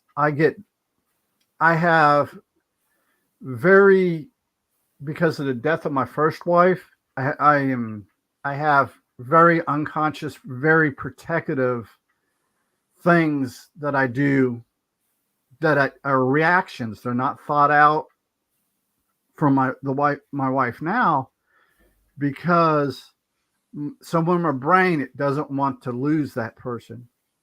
Mm. And you deal with the survivor's guilt Mm. because my wife died and there was absolutely nothing I could do to save her, nothing I could do to Mm. help. So, and there will be things, situations that Silky. I will overreact, Mm. but I have to come at some point, I have to come back and bring it back into balance. Bring, Yeah. and it's, and from what my wife's descriptions are, is that I can be very intimidating to other people when I'm like that. Mm. And she's admitted here recently, last 4 or 5 years, that when I get like that, it scares her Mm. because it is pure emotion. There's no intellectual anything going on. Mm-hmm. And until I come down to a point where I can look at it rationally, and I think that is needed because you can go back and look at it when something similar happens, go, okay, this is how I reacted last time. That was bad. Mm-hmm. And what can I do to mitigate it? Still act appropriately, but mitigate the negative side of it. Mm-hmm. And I think that's a struggle that pretty much every human has. Sure. Yeah, and I think I think about like in couples counseling, for example, you have one person who's like eh, angry, or where you're both fighting, right? Hmm. And where one person needs to walk away and count to 10 or Hmm. whatever, but the other person then feels like, well, they're abandoning this fight, they're abandoning me, we're not resolving it because they're Yeah. walking away. Hmm. And so the one person needs to learn that they need to walk away, and the other person needs to learn to let them walk away, because it's not over. You're going to come back, you're going to resolve things, but you need to get to that point of being level again. Yeah. And a lot of times in some of the fights we've had between me and her, we've gotten to a point where something will happen or something gets done, and we'll go, okay, we're both pissed right now. You go to your office, you go to your man cave. We'll discuss it in about 2 hours. Mm-hmm. We'll Mm-hmm. play video games or whatever. Then in 2 hours, we come out and we discuss it, and it's Mm-hmm. calm, rational. We've built that That's into our relationship, right. That's a good solution. and So Shalene's been over here making lots of comments. yeah, Now, they pop up on the bottom of the screen. I can read I, them. I'm the one controlling that. Cool. Yeah. And Uh, anyway, a lot of it's just agreeing, with like what we're saying. And Andy's in the house. Andy's in the house. Yay! You're back to your flagging location. hmm. Uh, so I just did want to kind of. We could spend an hour talking about every little thing she says, right? But there's a Hmm. couple that I do want to go back and because she had good things to say. Let's Uh, do it. so we come back over here. Uh, that we're back for. Oh, okay. So one that we didn't mention, and this was definitely a tragedy, no matter what anybody believes about COVID. That Hmm. there were so many people that were in nursing homes and hospitals that died alone without Hmm. their families, and then even some of the nurses, doing dance routines on TikTok and stuff, and um, so the care, whether they received good enough care and things, but dying lonely, that was a tragedy. Okay, something on the and this is something I can relate to as being a correctional officer for 25 years. Mm-hmm. Is the nurses doing the TikTok dances and what have you.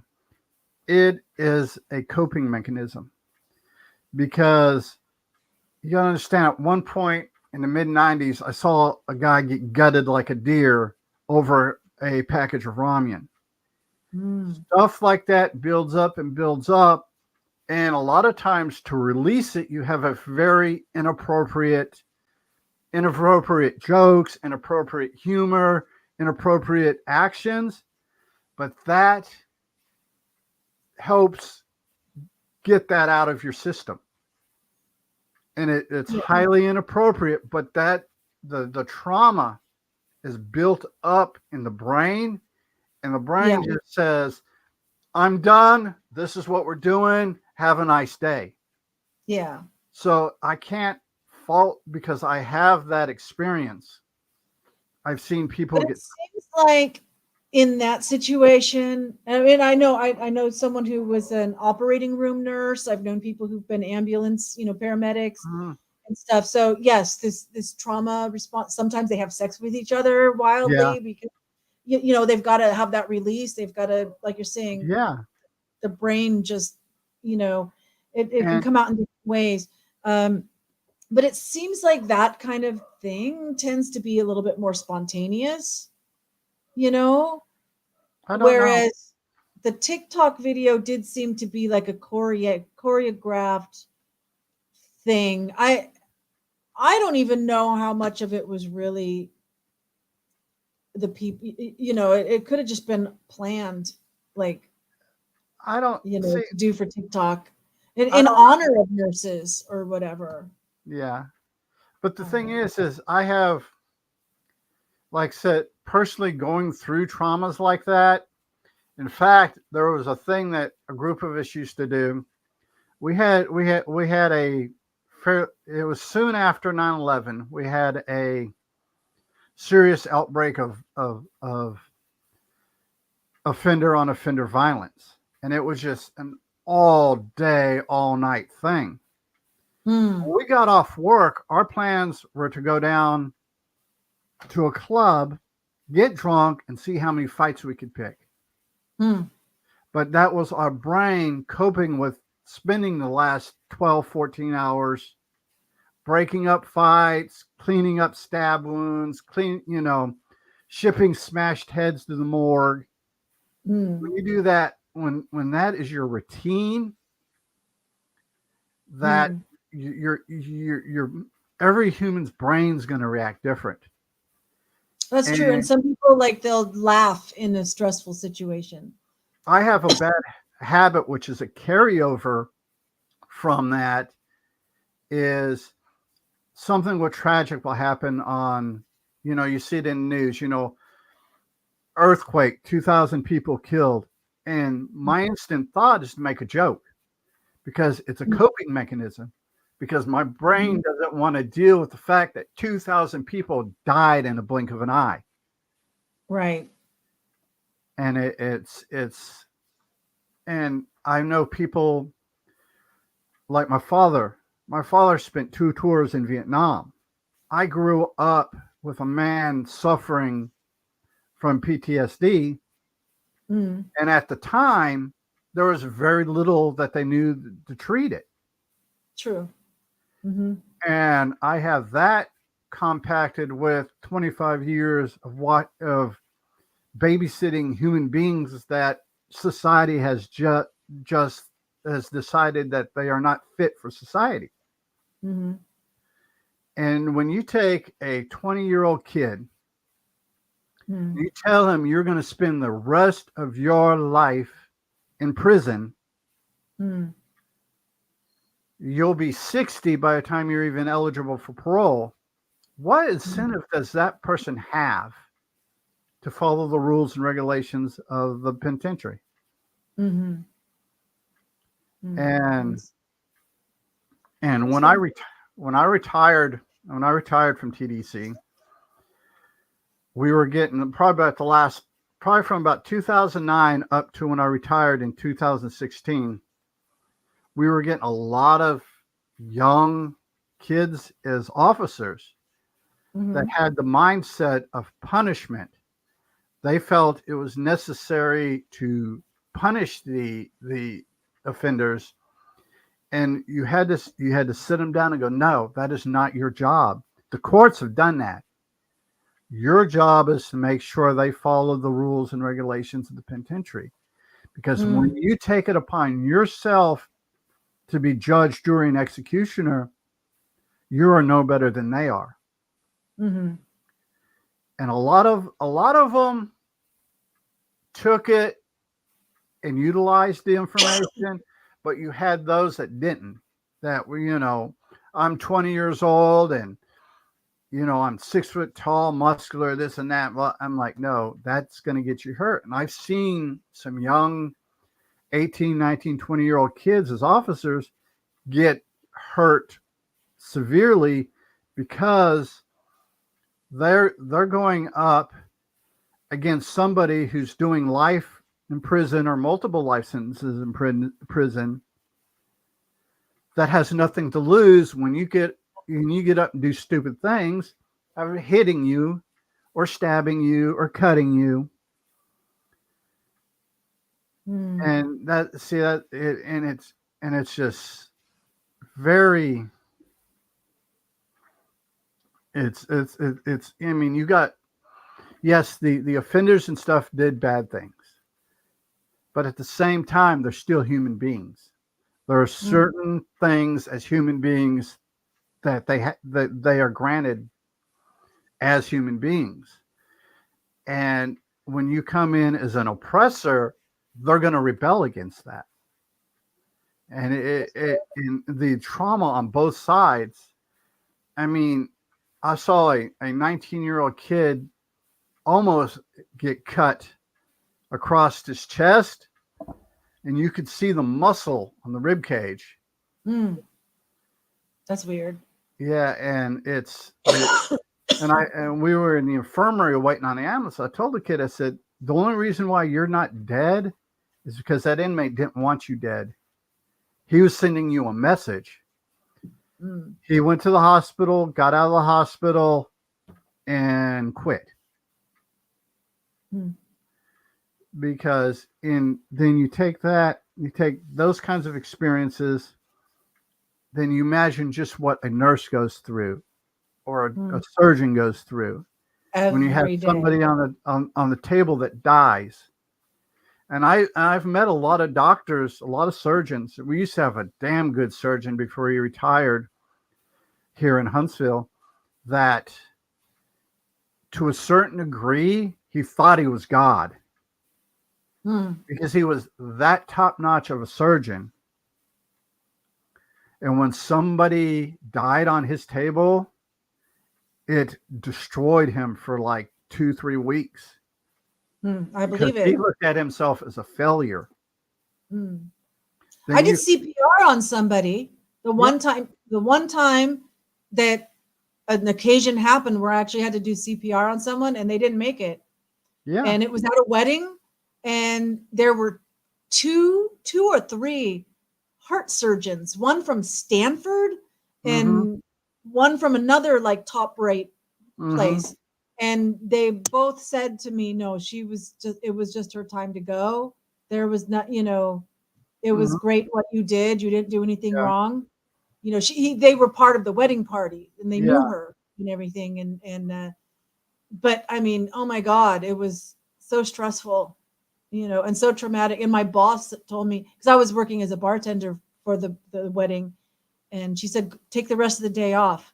I'm like, no, I'm okay. I'm fine. She's no, just take the rest of the day off. And by the time I got home, I had started like shaking, because it's like that adrenaline came down, and I was just like, whoa, she was smart. She knew. Then you take all those traumatic experiences, then you throw COVID on top of it and isolation and stuff like that. And the brain is going to do what the brain's going to do. I think you're right. And that is how we cope. We do stupid stuff. One more thing that she mentioned here, I think, that we're seeing the dance routines makes her believe that, because those take practice.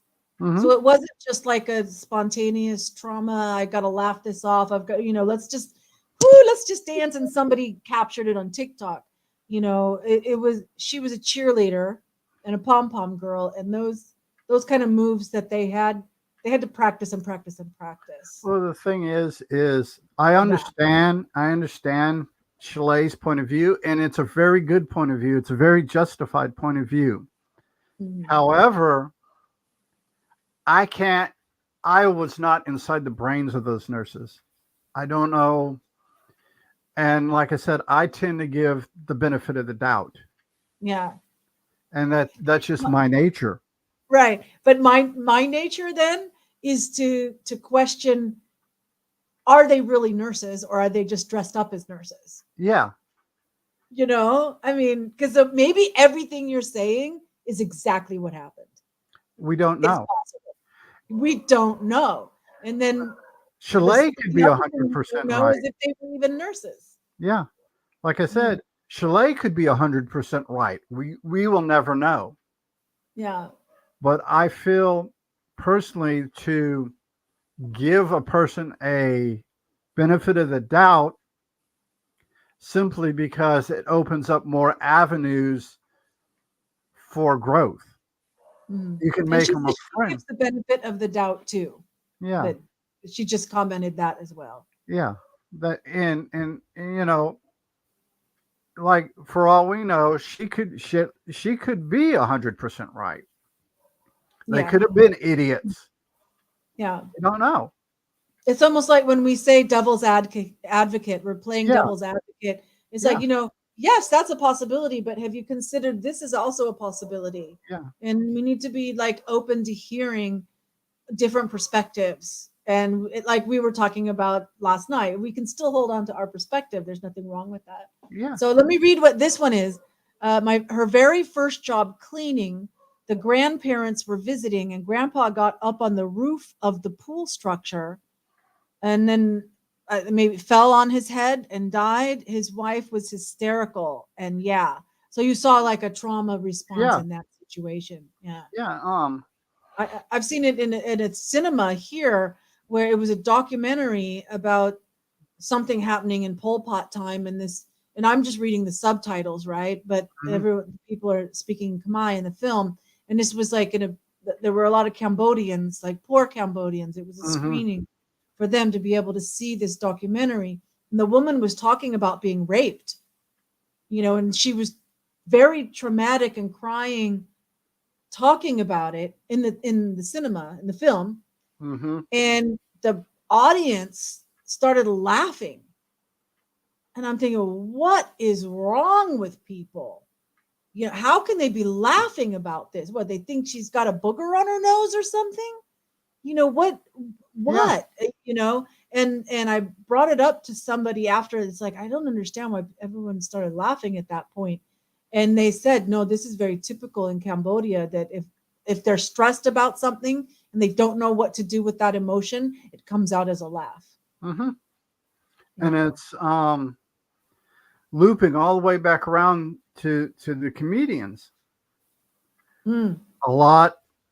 If you look, especially Carlin, you look at a lot of his jokes, a lot of his anecdotes and stuff. Yeah, they're funny, but if you break it down, you take the emotion, you break it down, you're like, you know what? He has a point. he's got some deep stuff. I mean, Yeah, he's a philosopher. I'm not yeah, sure if you used that term yeah. before. Yeah, but Philosopher disguised as a comedian, yeah, yeah. and and to a certain degree, all your great comics are. Mhm. Um, And so Chalet had an experience of nervous laughing as well. She tells us that during her wedding vows to her first husband, she started laughing in that mhm, nervous laughing during the wedding, yeah, during the vows. And then she says it turned out she was right. but no, Mm. no, it's one of those things. It's the human brain does weird, crazy stuff sometimes. Yeah. Um, It's resilient too. yeah, it I mean, is. that's how people become survivors of of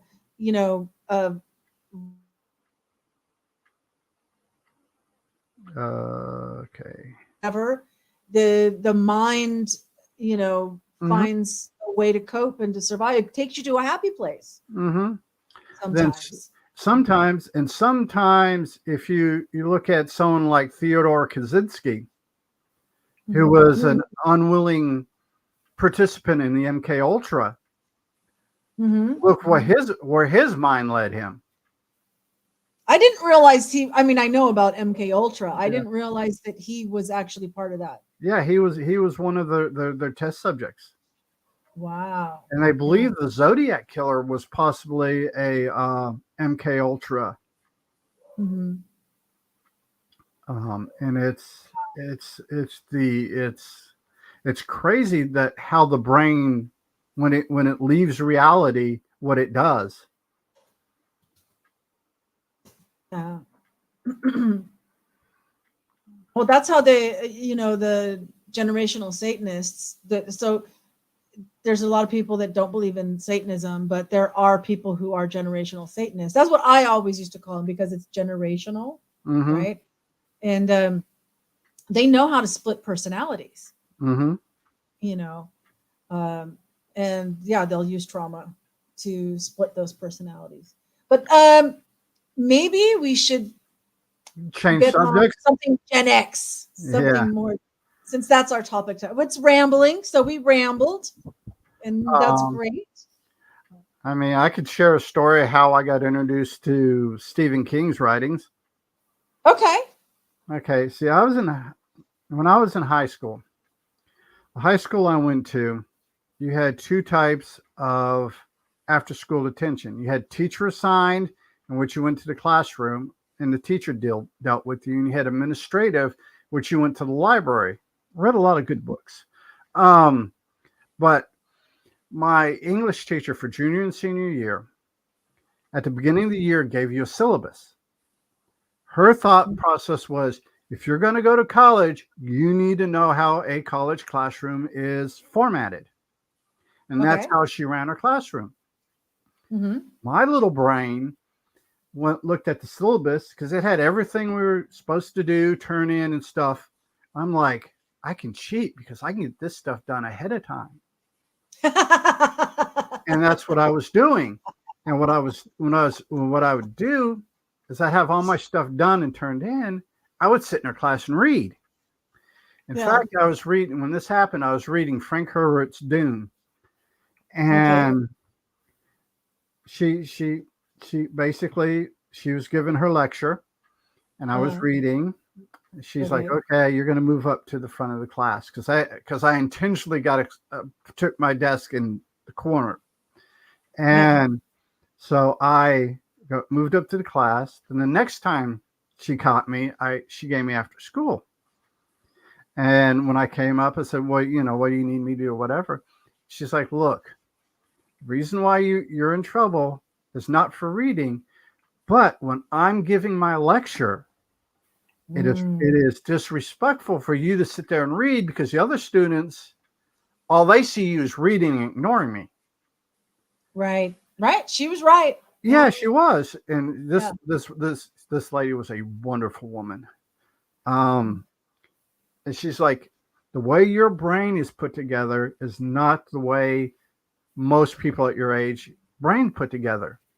You Mm-hmm. took the initiative to get this stuff done and get it done right and turned in so you could do what you wanted to do. Mm. She's like, here, have you ever read anything by Stephen King?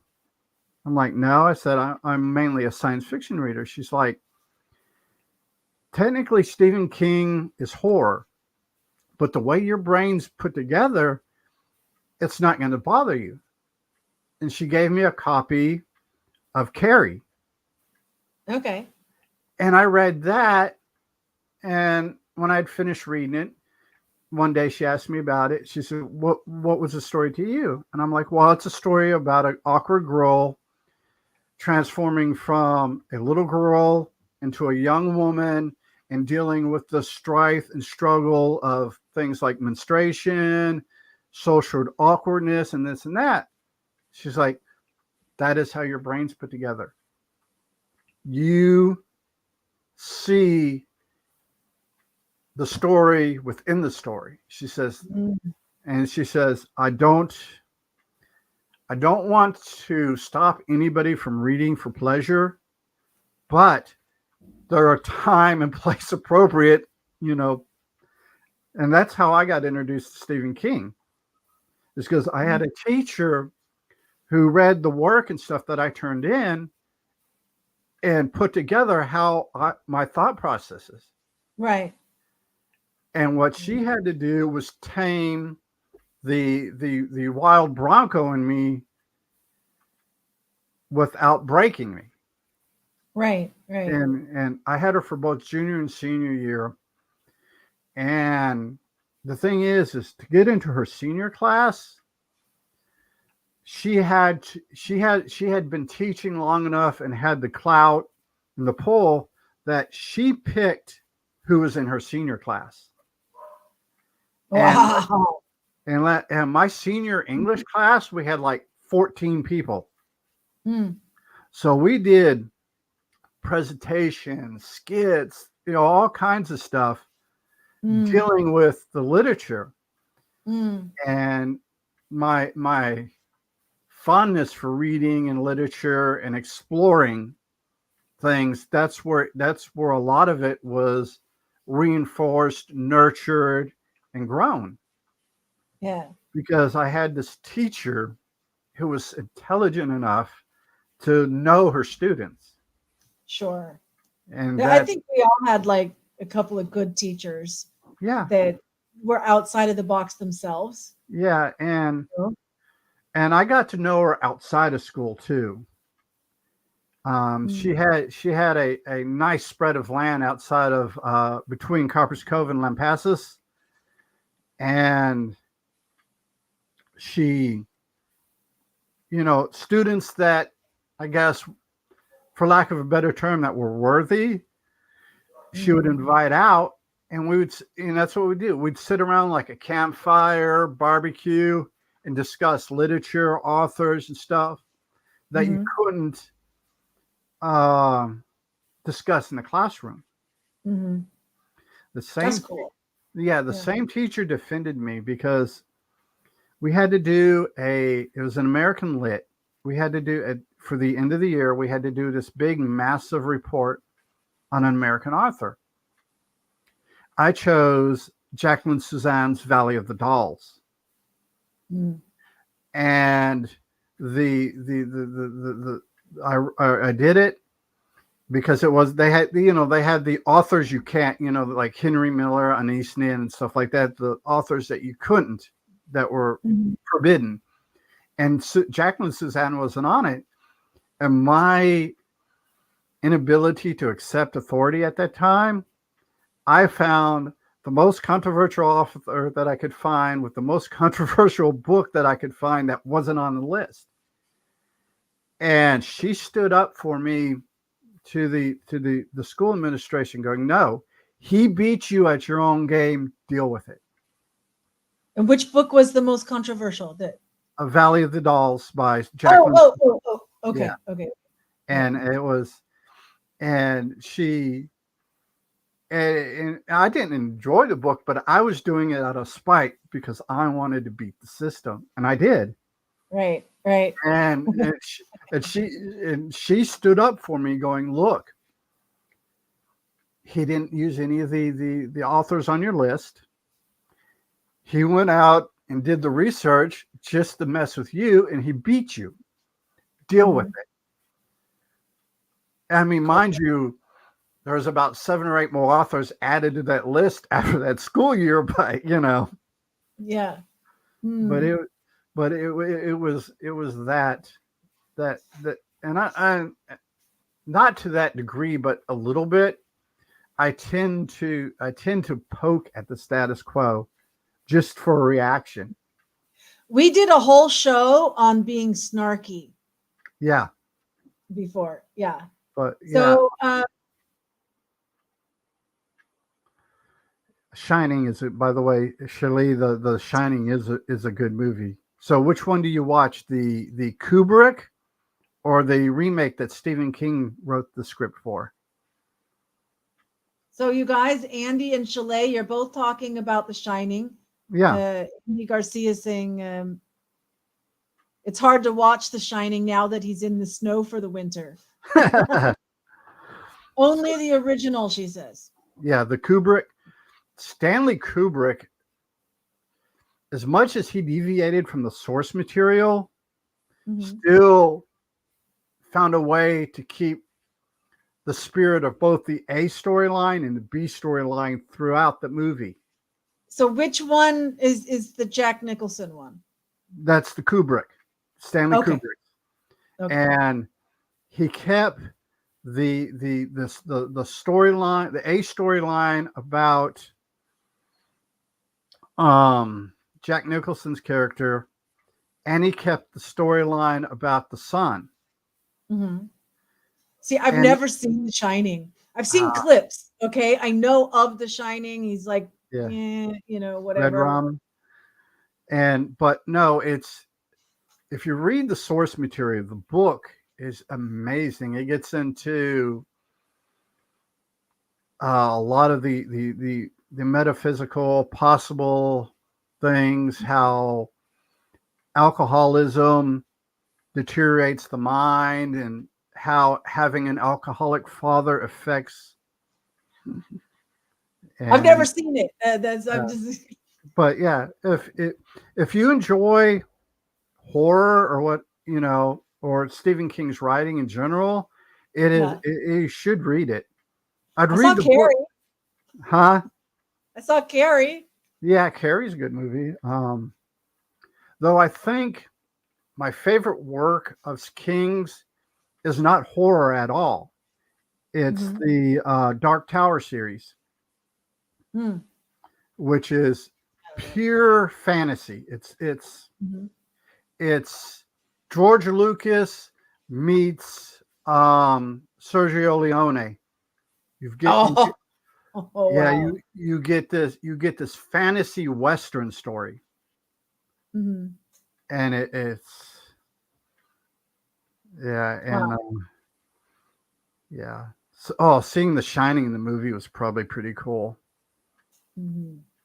Shelley Duvall, a side story of that. Shelley Duvall was tormented by Kubrick in order for her to get the scenes that yeah, it's in the behind the scenes stuff that Kubrick just tormented that poor woman to no end. Kind of Mm. like Ridley Scott tormented Sigourney Weaver in the original Alien movie. Mm. And that's A lot of people are tormented in huh? Hollywood. That's a whole other subject if we get into Hollywood. Yeah, but yeah, Andy says, like most Kubrick and the line from Get Him to the Greek, Russell Brand and Jonah Hill mhm. running down the long hallway, it's Kubrickian. Very, very so. Very much. I agree completely with Andy on that one. Yeah. Um, And Jack too. Oh, she likes Jack too. Or that she was good. yeah, First she said that so Shelley yeah, Duvall was even though he did all that, he got the performance that he needed and yeah, also Jack Nicholson. They were both yeah, good in their parts. It's yeah, classic. I mean, I know of the film. yeah, I've just never seen it. I saw The Exorcist. I saw Rosemary's Baby. yeah. I was really into horror when I was younger. Andy earlier said he doesn't like any horror movies, Uh, um, but he likes Deadpool. He mentioned Deadpool. Deadpool's funny. Yeah. Deadpool's Deadpool in both the comics and in the movies is a Mhm. critique of American society. Mm. If you go even before Deadpool, you have the sensational She-Hulk, which was doing Deadpool bits long before Deadpool was even a thing.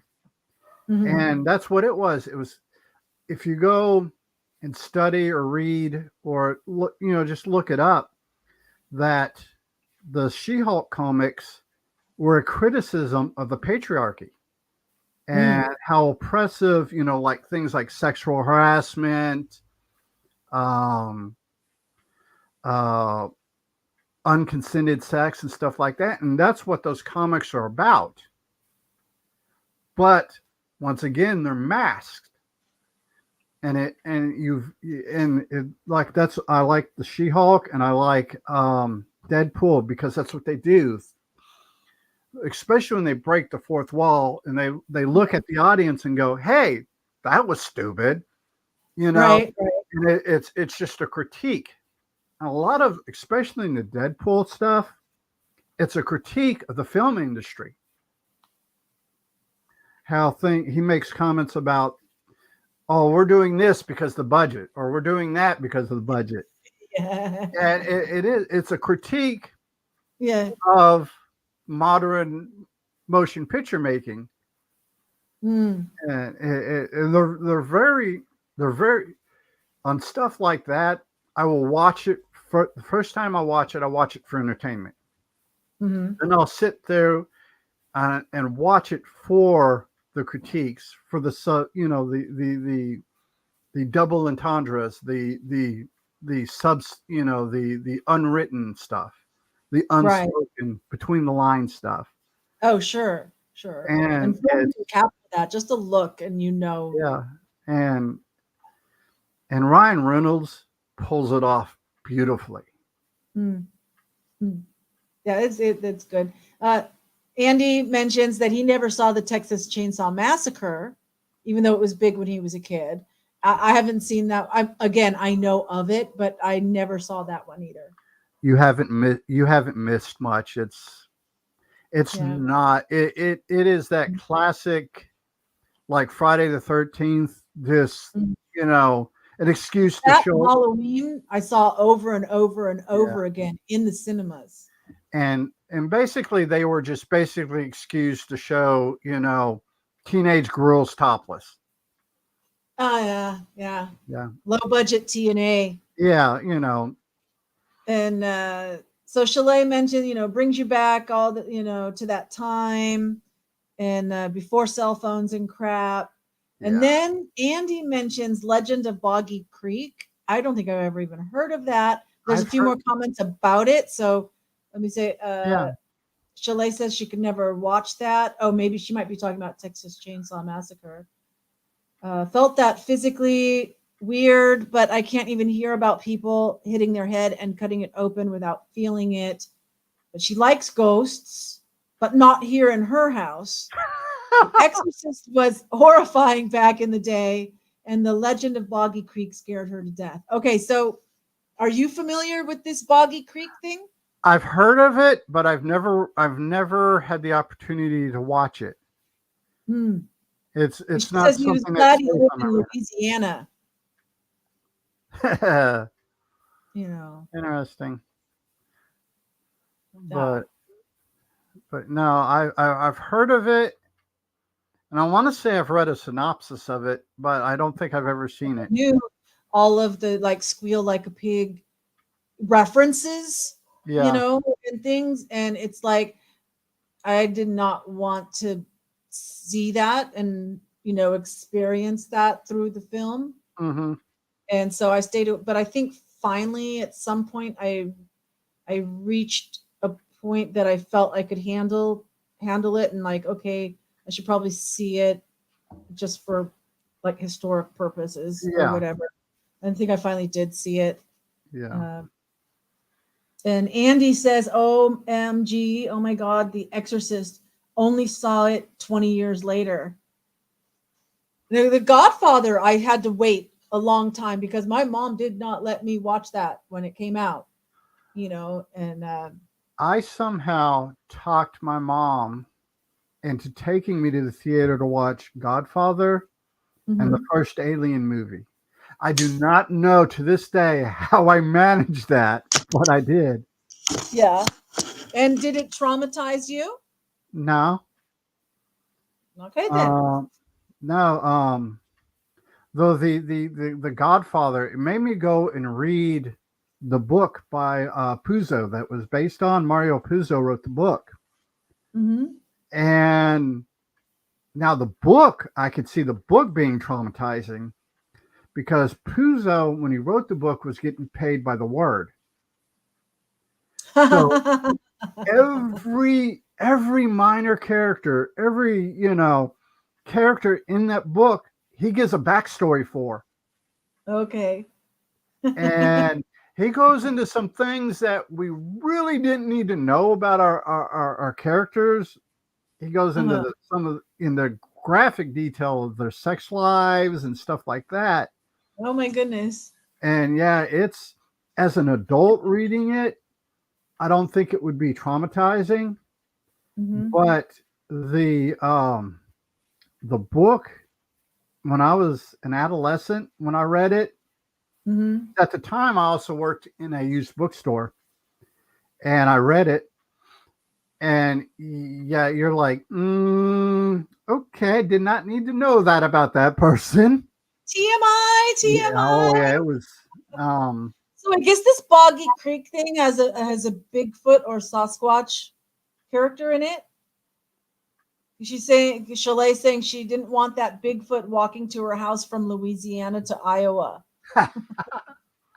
Bigfoot and vampires terrified her as a kid. ah, Mm. I don't I think I was way too rebellious to settle on the horror aspect of things. I looked at Yeah. um another I don't know if it's an 80s or a 90s movie based on a book, Witches of Eastwick. Oh Had yeah, Jack yeah. Nicholson, Cher. That is another book in which Midler.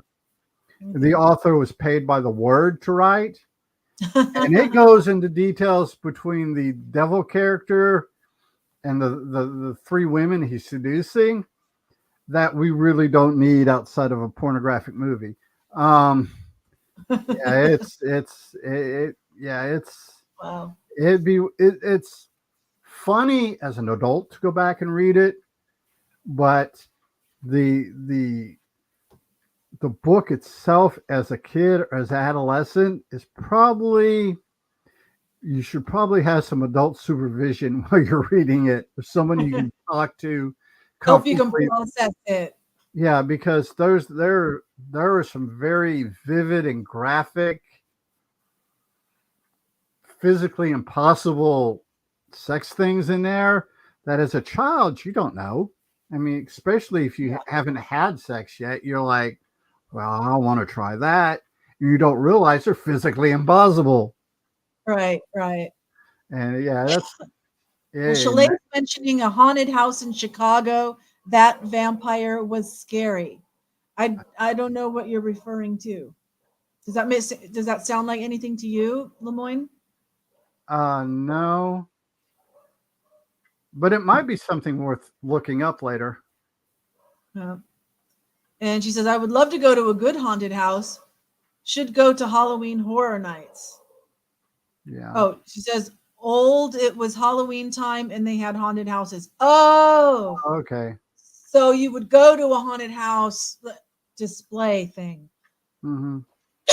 And the vampire that was in it was scary. Got it. Wow. Now they're here here in Huntsville. We have our fairgrounds, and what they do for Halloween there is take one of the big buildings and make it into a haunted house. So you have this big, what is normally used as like a convention hall or something that's been cordoned off and made into a labyrinth kind of with a haunted Wow. house motif to it. And Right. the building they use is probably about as long and as wide as a football field. Mm. Yeah. Yeah. Yeah. A convention center. Yeah. They're usually Yeah, that size. and they put up the temporary walls and stuff, and they have the jello and the grapes and this cooked spaghetti and stuff and all that stuff. Right. Mm. And that and they also do in the parking lot they do the trick or treating where people have where they come up and they pop their trunk and they have the candy and stuff in the trunk. I think they call it trunk and treating, and Okay. they do that. You'll have 100 people out there in the parking lot giving candy to kids, and you got the haunted house, and you also have a little bit of law enforcement make sure nothing stupid's happening.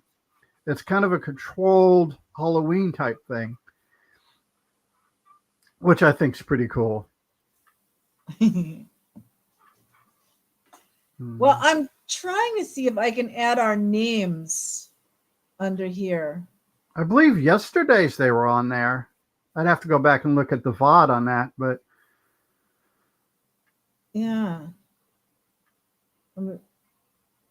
So I'm like trying to see options and stuff. yeah. Don't see it there. Add a new brand, maybe in branding. Show, no, see, I have it turned on. Show display names. Hmm. And it says display names and headlines are always hidden when showing a comment or a banner. Yeah. Oh, that's when I'm showing the comment, like Chalet's name is here Yeah. with the comment. Okay. Logo overlay, StreamYard overlay, no video clips, background music. No. Okay, so it's not there. Banners. No. Sorry, I don't know, but maybe I'll look into that. I'll try to look it up. I'm not. Yeah, on the replay, does it show our names? Oh wait, here's 3 dots. Remove solo layout. Remove some. I don't want to remove you from the stage. I'm not going to edit your mic settings. Okay. I don't know why it doesn't show our names. Now, there's on my screen, I have a little box in the lower left-hand corner that has my name. Exactly. And yes, I see that. But this screen, Yeah. you know, The one that everyone's looking at. The one that, exactly. Huh. One new comment. Yesterday, you had a baby, so I really did. Oh, the grammar. I'm a grammar Nazi. No, not as bad as my friend Bob. Yesterday, I had a baby, so I really didn't pay attention to details. Oh, like whether or not the name was there. But Chalet, I don't think you had a baby. You don't Did know? you go to the hospital and have a baby? No. Immaculate But Conception. I did see that drumstick ice cream cone that you gave your little baby, your little grandbaby. She did a short, and Yeah. the kid was eating an ice cream. And it then just made me go, oh my gosh. You know, it's been so long since I've had a drumstick like that. It's like, oh man, I want one of those. Yes, you were watching the baby.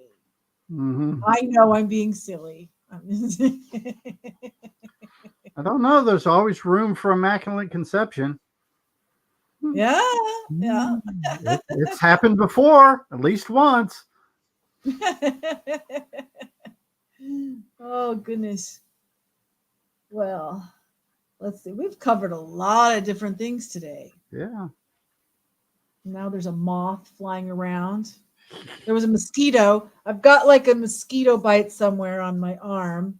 It got me. And then now there's a moth, a little tiny moth. Nighttime butterfly. But yeah. My wife, mosquitoes will go out of their way to find my wife. Yeah, sometimes they're just really attracted to different people. Me, they buzz my ears and annoy me, but getting bit by them is just doesn't happen. For whatever reason, they don't like my taste. Yeah. But yeah, my wife can walk out, you know, in 30-degree weather and mosquitoes will find her. Chalet says that mosquitoes love her too. Mm-hmm. And Andy says that he had a drumstick ice cream yesterday too. Yeah. 2 people had ice cream drumsticks yesterday, but not me. When you're transitioning between things, the names popped up on the bottom there for a second. Oh, our names? Yeah, they came up and went. There they are. Look, so if I don't have a there you go, Chalet. We solved the mystery. Okay, it's because I'm keeping comments up that we don't see the names. Yeah. Oh, let's see. Wait, and so let me put up a comment. That's because girls are made of sugar and spice and everything nice. Okay.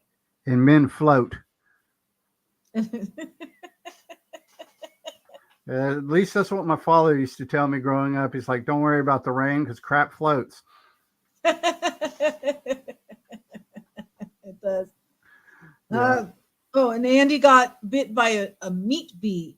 And is that those like yellow jackets that like to be on, like maybe they're not like real yellow jackets, but they're like these little fly bee. It's a cross between a fly and a bee, and they like to be on the meat in the picnic. But they got a lot of yellow on them, like yellow jackets. Yeah. Made him cry. Had to put it on ice. The only relief creams did not help, Mm-hmm. like Benadryl or something. Remember calamine? Yep. Calamine Yeah, lotion. the pink stuff. So you had all these spots. You get a cotton ball, and you Yeah. get the calamine on there, and then they put it all on your skin wherever the itching was. Yep. Because they found out that I have a severe allergic reaction to poison sumac Oh, because I got exposed to it. We were out on Fort Hood and I got exposed to it and they put calamine on it. And it kept getting worse and kept getting worse. And finally they had to go to the hospital and they're like, oh yeah, we're gonna give them the stuff to kind of counteract the poison, but try to avoid it if you can because it can possibly kill you. wow. Yeah. Yeah, I don't know about the poison sumac, but I know that somewhere when I was younger, when I grew up camping a lot, either Yeah. with my parents or my grandparents. We'd go camping and summer camp and all of this. Mm-hmm. And there was poison ivy once. I think my uncle John was 7 years older than me, so he was like my big brother. I Yeah. think he got the poison ivy, but it didn't affect me. So I was like, oh, well, I'm not allergic to poison ivy. And so then one year at summer camp, I was about 12 or 13. Mm-hmm. And we were on this hike and there was poison. Oh, watch out, there's poison ivy. And I just went up to it and like, look, I'm not allergic. Ha ha ha ha. And then I had to worry for a little bit, like, is Yeah. it, I hope I'm really not allergic. And I didn't have any reaction. So it Yeah. turned out okay. See And the and Andy said it is those little yellow jacket bee things. yeah, And yeah. and then Chalet, look at Chalet. Be careful, Andy. But And oh my gosh, Andy, this is like my son James.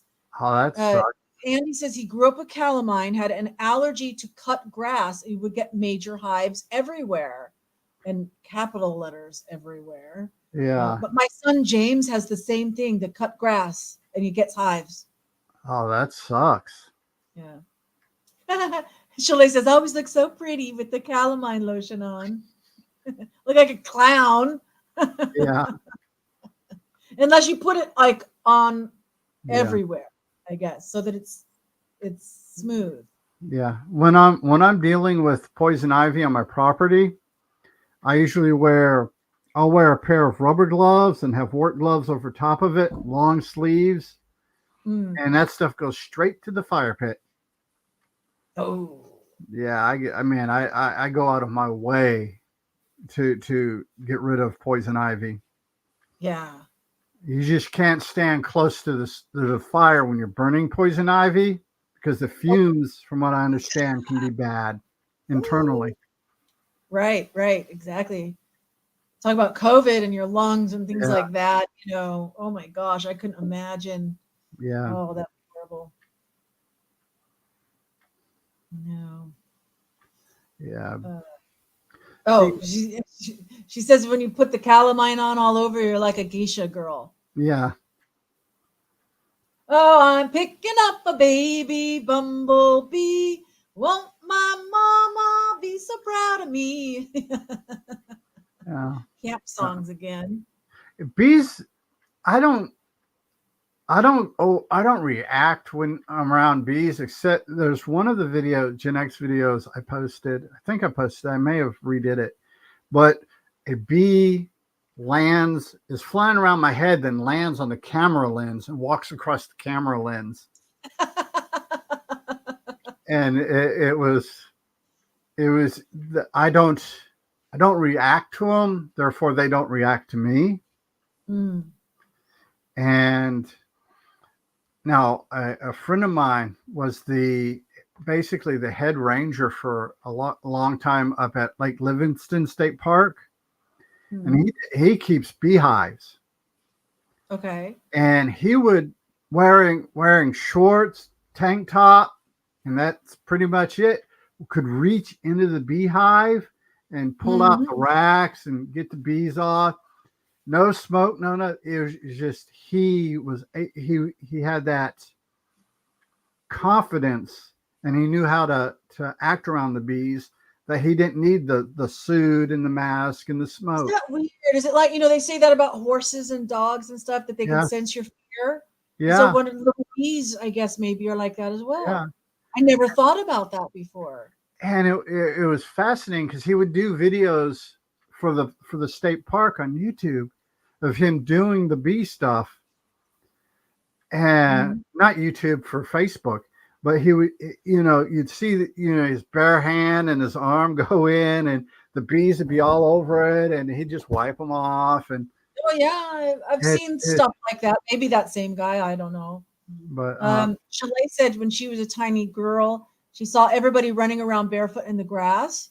So for the first time that she ran around barefoot in the grass, she got stung by a bee on her big toe, mhm. and she screamed bloody murder, of course. And her mom had warned her. Yeah. Every now and again, I get popped by a scorpion, especially dealing Really? with wood and stuff. And that's exactly how my wife reacts. Yeah. I'll get popped by, going through the wood, because we got a lot of little brown wood scorpions here, and they'll pop. I'll be reaching in, and they'll pop me, Uh, and it'll swell up for 30, 40 minutes. I'll dig the stinger out if it breaks off and go about what I'm doing. And my wife's like, doesn't that hurt? I'm like, yeah, it hurts a little bit, but it's just a scorpion sting. She's like, no, go away. yeah. Ugh. Ugh. Oh, Chalet's a Scorpio. Yeah. Okay. Uh, Andy said that the fire guys in Northern California right now, and mid-state, the San Joaquin Valley, need to watch out for valley fever. I remember, because I lived in the Central Valley, Hmm. in Modesto area, and yeah, valley fever was a big thing. It's like a microbe or something. I don't know. Is it a Hmm. bacteria, whatever, a virus?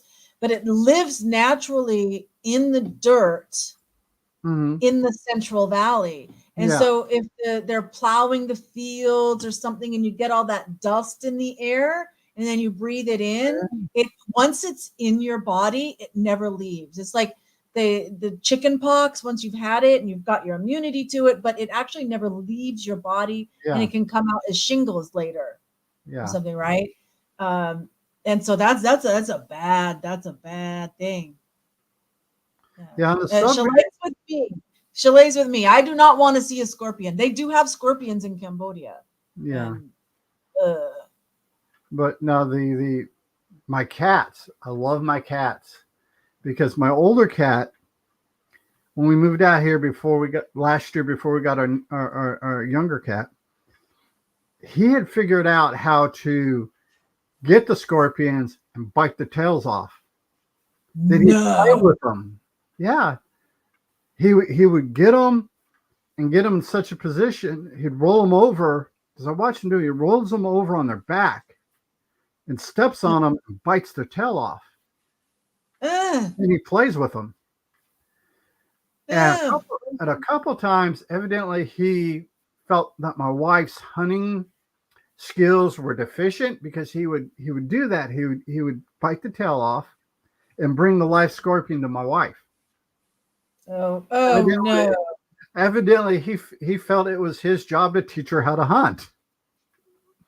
Yeah. What is it? They always want to bring us those gifts of prey. Yeah, You know.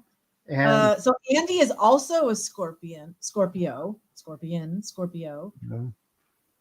Chalet's dog eats wasps, and yep, they have no time to sting. I had before they passed. I had two Boston Terriers that would eat wasps and bees. Really? Yeah, She said the dog saved her a couple of times. that's cool. That's kind of what dogs do, though. This is Dogs are good about that. yeah, yeah. I mean, you've never heard about a cat dragging somebody out of a fire. No. But they do sense if you're sick and they'll come lay on your chest and purr. And Yeah. the frequency of the purring Or, is healing. I was reading a thing. I want to say it was by Dr. Drew Pinsky, but it may have been somebody else, that they're finding now that in older people, that the frequency of the purr will help restore tendons and calm arthritis. Really? I'm Yeah, gonna get some purring on my knee because my knee's been bothering me. I don't know what I got, but I try to add some turmeric and pepper yeah. to everything I eat, just to Well, help with the turmeric's just purring, good to eat, period.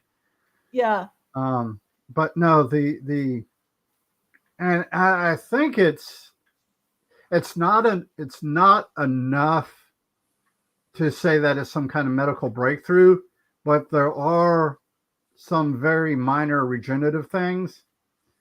And a cat, supposedly, cats also know, like if you're feeling bad and stuff like that, or like if you have pain, where to go and lay to purr. Yeah, they're amazing. And they say that dolphins maybe can also like with their use their sonar, right? There's people that Mhm. try to swim with the dolphins to maybe get some healing effects. I'm not sure if it's ever been proven, but it's certainly suggested. Yeah, it may be something that it's so minor that it's not worth doing further research in, but it does exist. Yeah, yeah, that's possible. Hmm. And I've heard that like all felines actually have the same purring frequency. It's just Yeah, like different octaves or yeah, something. yeah. Yeah, And the amazing. more and like my older cat, he will, especially if like me or my wife's sick in bed or something, he'll purr that she can be laying in bed, he can be laying with her and purring, and I can be standing at the doorway to the bedroom and hear him purr. He's got just, Wow. I mean, it's just, I and just saw in the odd news today. I don't look at it every day. I happened to look at it today. mm-hmm, And some lady and her cat, like they contacted the Guinness Book of World Records and they came out and they verified that this cat's purring has the loud, it was like 59 decibels wow, or something. Yeah, 50 dang. something. Yeah. And I'm like, that's loud, right? That would be kind of cool to hear once or twice, but I imagine at some point it just becomes old. Yeah, Can't hear yourself, think, right? yeah. It's good that you're that happy, but yeah, let's turn the volume down. Yeah. And then one of my I've got like 9 cats. Hmm. And so I see different behaviors in each of them. There's some things that are common and there's some things that are very individual. Well, And they've one got of them, personality. yeah, oh, they have personality for sure. Like a motor. I actually named one of my cats, not now, but like in the US previously, Mopar, because you Hmm. had a very loud purring. Anyway, baby Wilbur is she'll purr, like because we think they're purring when they're happy, Hmm. but she'll purr a lot. Even when I know she's agitated, I know she's not happy. She's agitated, but she's purring. It's So a I think, go ahead. From what I've read, it's a Yeah. stress. They do it when they're stressed. They do it when they're happy, and they do it when they're not sure of what's going on, what the surroundings are. So there you go. Makes perfect They, sense. But yeah, I don't notice that with the other cats, it's you a know. The other ones may be quieter, or their personality allows them to accept certain situations where that particular one doesn't. Yeah, But it's yeah. interesting. Oh, your cat smiles through the tears? What? Comforting herself? Mm-hmm. And when they meow at you, you can't think. That's true because usually they want food. I've noticed that. It's like, oh, you're coming to me to pet, for me to pet you, and they're purring and they're happy and they're like nuzzling me and they keep nuzzling me and they keep nuzzling me. And then I'm like, oh, you're not interested in me at all. You want me to get up and feed you. Well, our cats, we've got a fairly structured feeding times and stuff. And Yeah. what they'll do is like right before it's time for food, they'll they'll get that real friendly. Then during the day, or when it's not time for them to get food, they'll just come and Yeah. purr and hang out and talk. Right. Our youngest cat is a talker. He'll just walk through the house talking. Your cat walks through the house talking. Yeah, he just meow meow meow meow Meow meow. meow. Yeah, Meow meow meow meow meow meow meow meow. I remember those commercials. Yeah, great. Meow mix, I believe.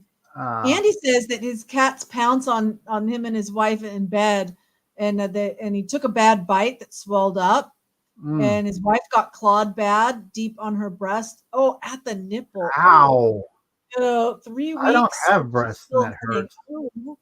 Um, I had someone got bit by a cat once, and we ended up having to go to the hospital. And the doctor there said that the cat bites have the worst amount of bacteria. Yeah.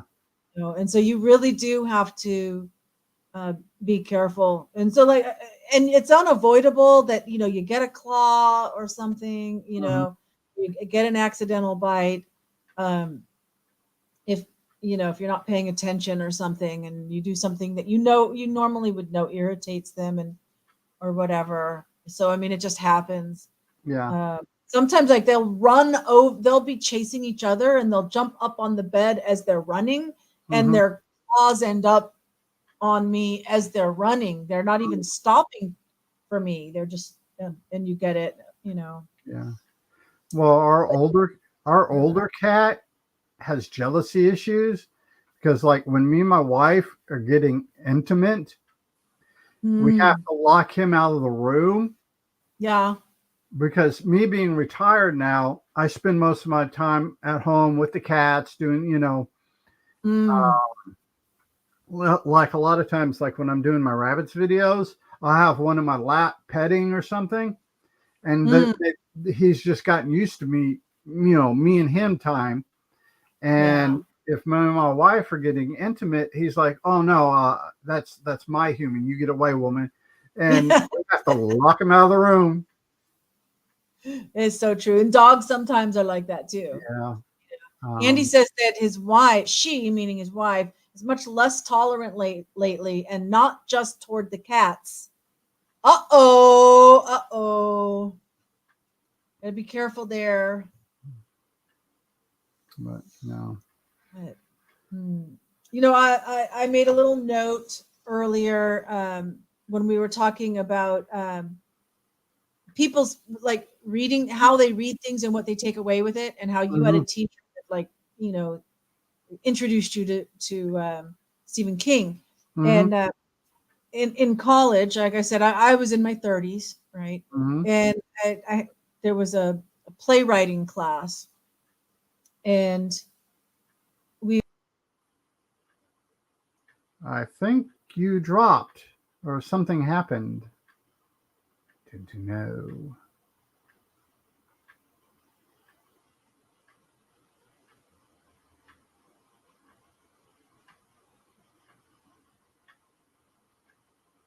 Wonder if there's a cat on the keyboard, or I don't know. Yeah, Hi. I don't know if it's just me or what's going on, or let's look over this. Nope, just me here. Hi everybody. It's I don't know. I didn't know what happened.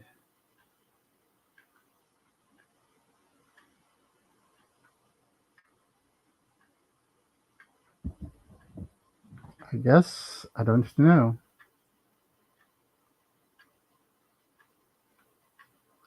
I, for one, figure I'm going to go ahead and just give it a couple minutes. In fact, I am going to run to the restroom real quick and be right back.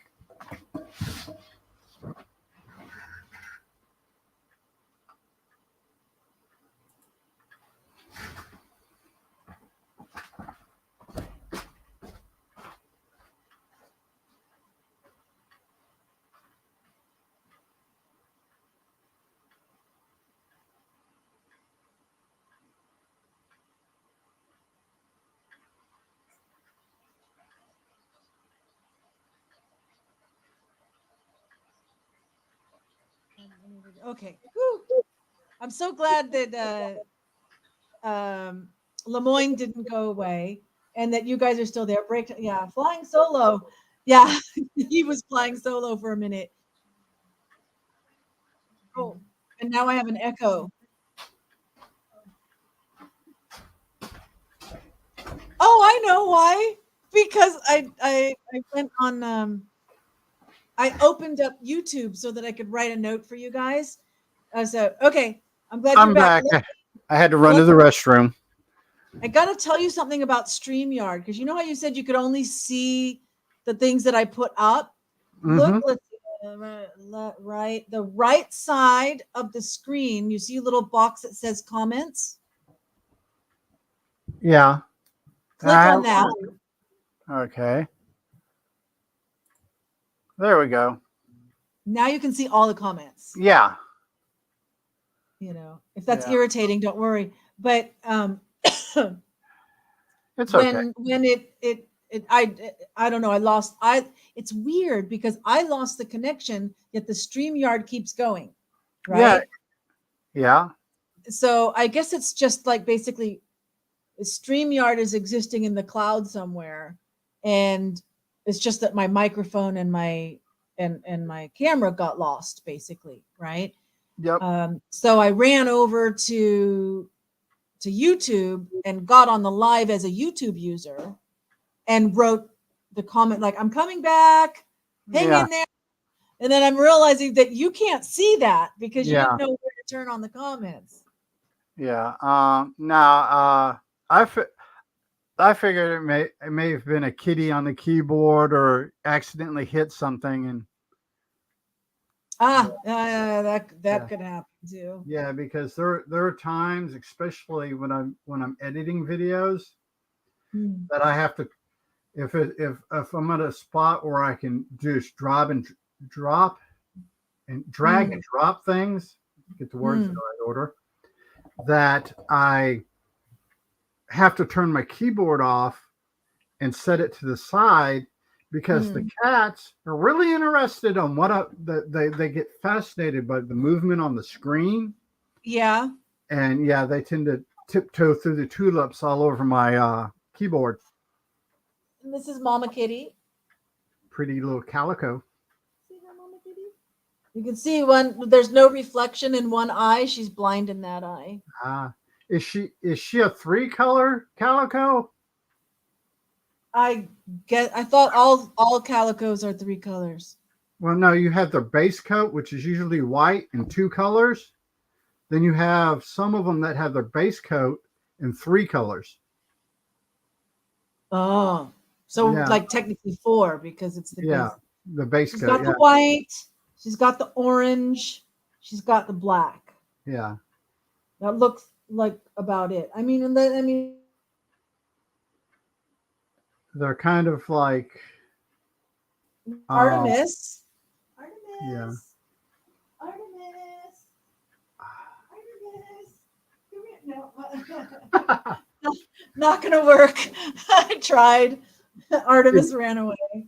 See, that's what cats do. They're like, "Oh, you don't want me here, so I'm gonna. Oh, you want me here? I got to go now." Yeah. Yeah, Laughter is so good, Chalet says. yeah, Yes, it's like medicine. yep. Do you do weddings, birthdays, and bar mitzvahs? I guess she's asking you.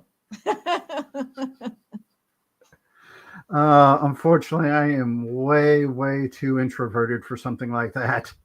Oh, wait. I think maybe she was talking about Andy because Uh, Andy had this joke. oh, Heard about the three-legged dog, walked in through swinging saloon doors and said, "Who shot my paw?"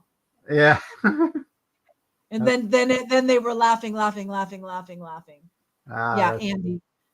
Chalet and I have this like mind meld thing, yeah, so it's like I read something, I question it, I figure it out, and as I'm questioning it and figuring it out, she's typing, and so about the same time I come up with like what she's trying to say, hmm, then she's typing, then it shows up. yeah, So it's like, okay, yeah, and we're on the same wavelength in that kind of yeah, way.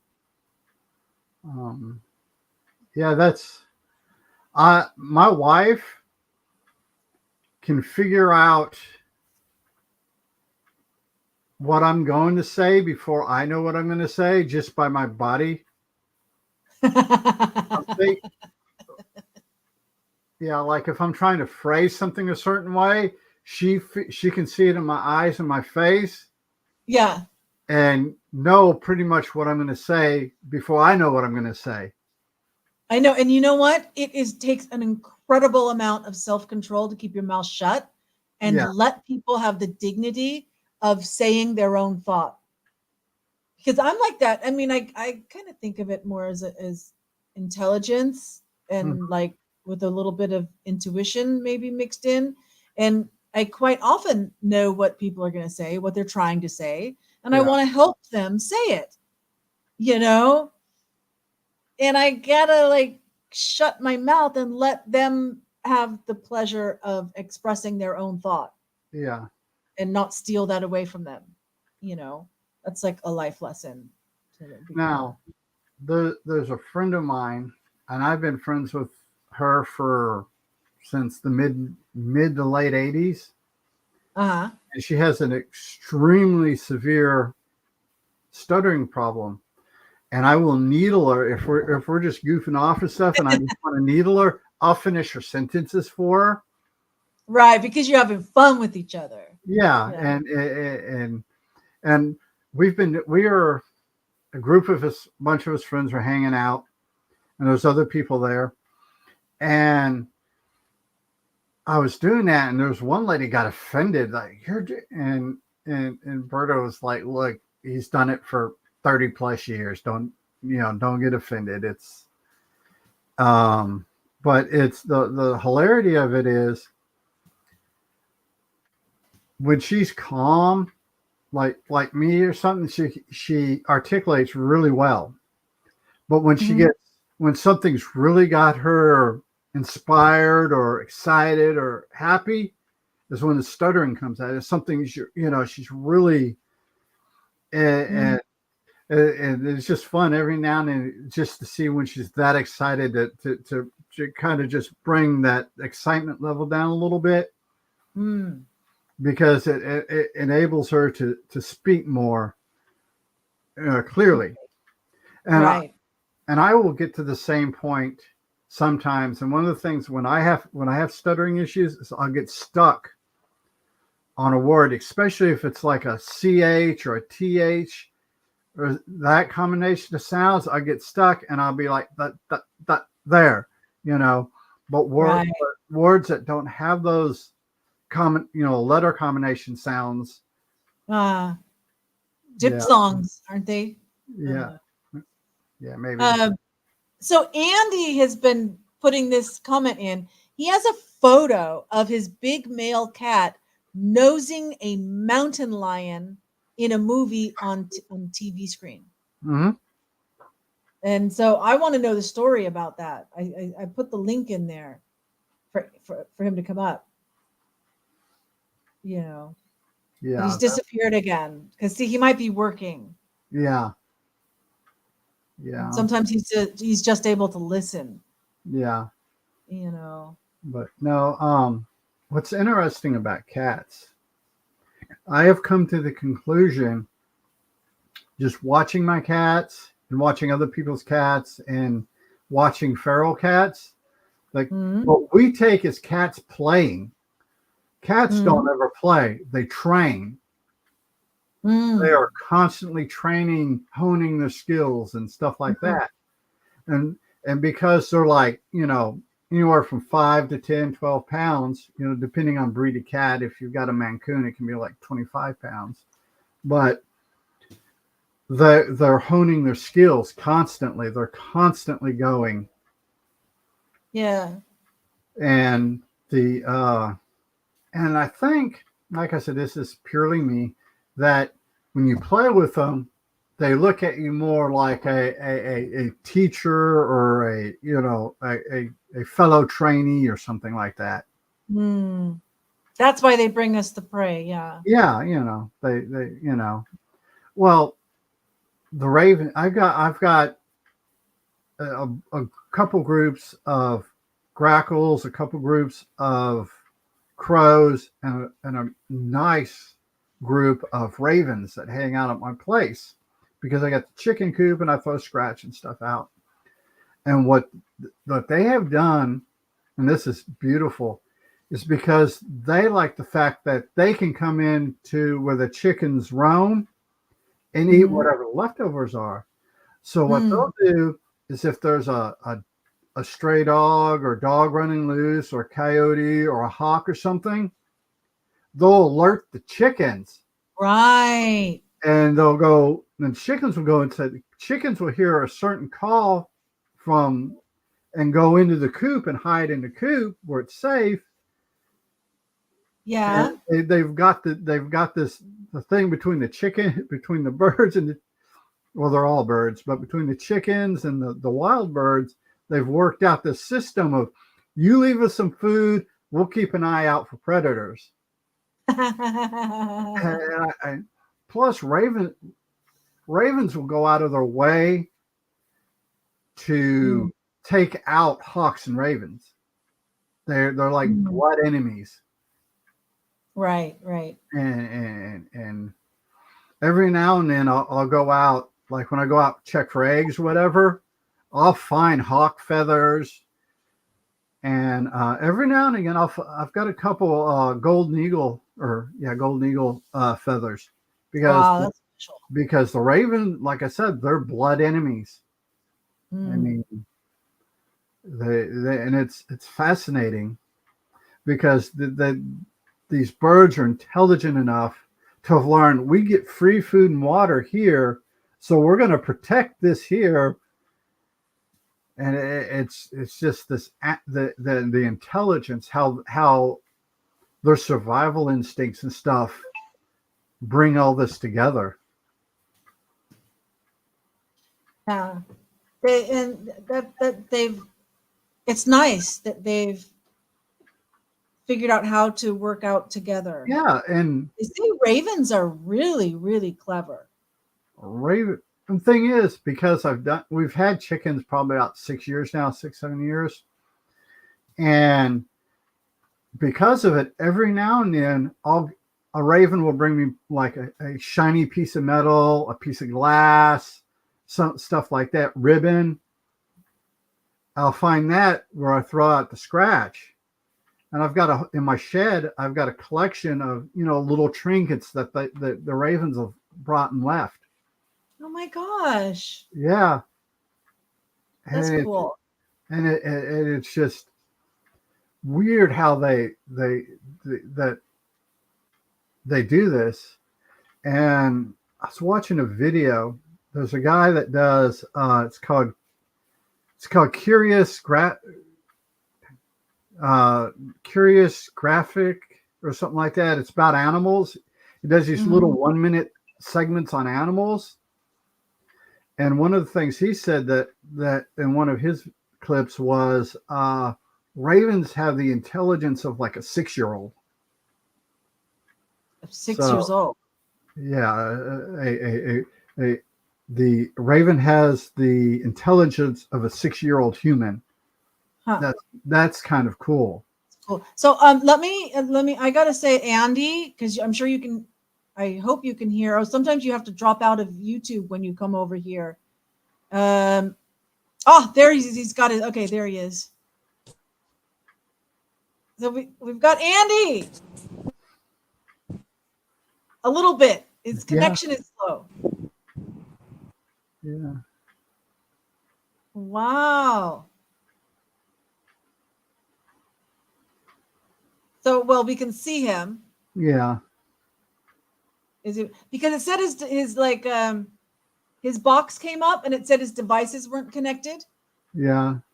And like if when you enter, you got to have them, but you have to click on whatever you need to click on to say yes to your devices. Yeah. There's an arm. There's an arm. I don't know if you can see the messages. We can't hear you. Oh, Yeah. but if I put it on screen, right? Mm-hmm. So we can't hear you. I put it on screen. And then maybe he can see that. Look. Yeah. Well, maybe he can hear me, though, right? We can't hear you. We can see you. Yeah, we can see you. Looks like you're in some very, very picturesque area, Yeah. but Still don't hear anything. no. But what I've seen on other shows is like go out, come back in, and make sure that you have your camera and your microphone turned on as you're coming in, whatever it asks you to do. Yeah. It looks like he may be on a cell phone, the way it's Yeah. blocked. Yeah. Yeah, he's on his cell phone at work. And It it may, looks beautiful where you are, Andy. Yeah. And it may be a conflict between the streaming service, the streaming program, and his cell phone. That could be one option, you know. Could also be that he just doesn't have enough signal, Yeah. you know. But I do know that a lot of people have said I haven't had to like go in and join other people's, or if I have, it's been a long time since I've done it. And but I hear people always saying, you know, people who have a lot of guests, you know, he said no audio, but gave it a shot. Yeah. But anyway, they'll say you've got to turn those both on. Then like what you can see now is those two little boxes. Well, you saw it when he showed up. Yeah. I click on the little box and that's when you come onto the big screen. Yeah. Right. So even if you did not want your video to be on, you have to enter with both your video and your audio on. And then once you're here on I call my deck, where those of us in the StreamYard can see it, then you can turn off the camera, and the microphone will still work. Yeah. It'll just be your avatar. Like when you crashed, I just turned up when I went to use the restroom. I just hit the stop cam and went use the restroom and came back. Right. And it had the little circle for you. Yeah. You know. I don't know. So I don't know why I turned the camera off, but it would just seem, you know, oh, leaving, go turn the camera off. So because you don't want us to see that you're just sitting in your underwear. Yeah, no. Teasing. Long time of the year for that. I know. I'm real bad in the summertime. Yeah. About waiting to I absolutely have to get dressed.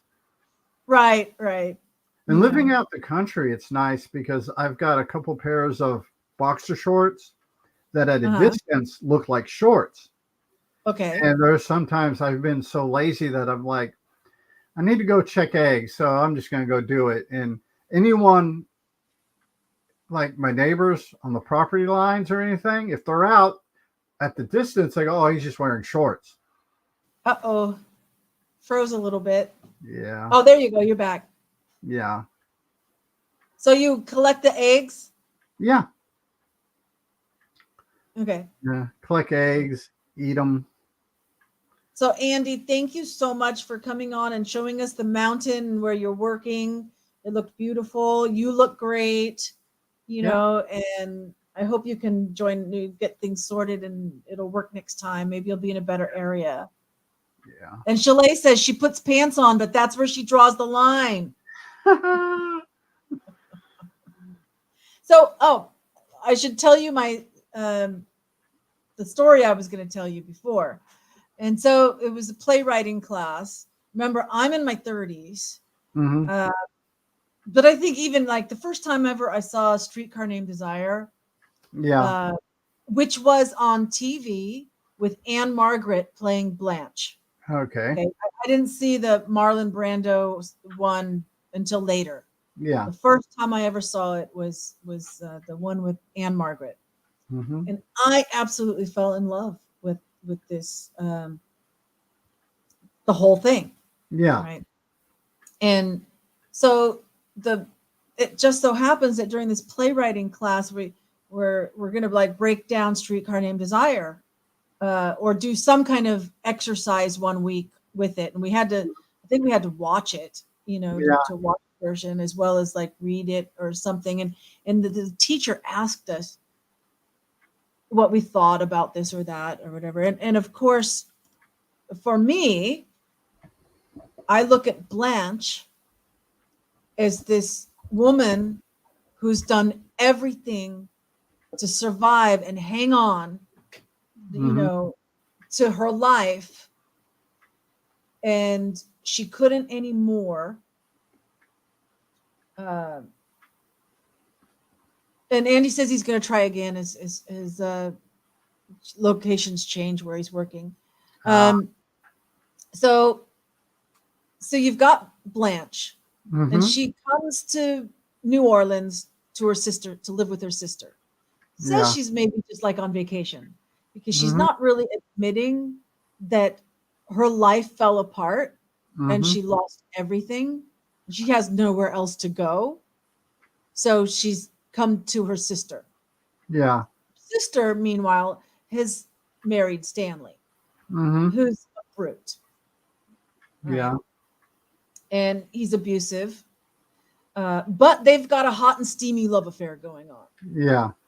They're codependent with each other. Yeah. Her sister didn't like, because they lived on a plantation kind of life. Her sister Yeah. wanted to get away. She got away with Stanley. Mm-hmm. Now they've got their little life, and it's a blue collar life. Stanley works in a factory. He's got his best friend. Mm-hmm. The best friend and Blanche hit it off, but Stanley has his own issues, and Mm-hmm.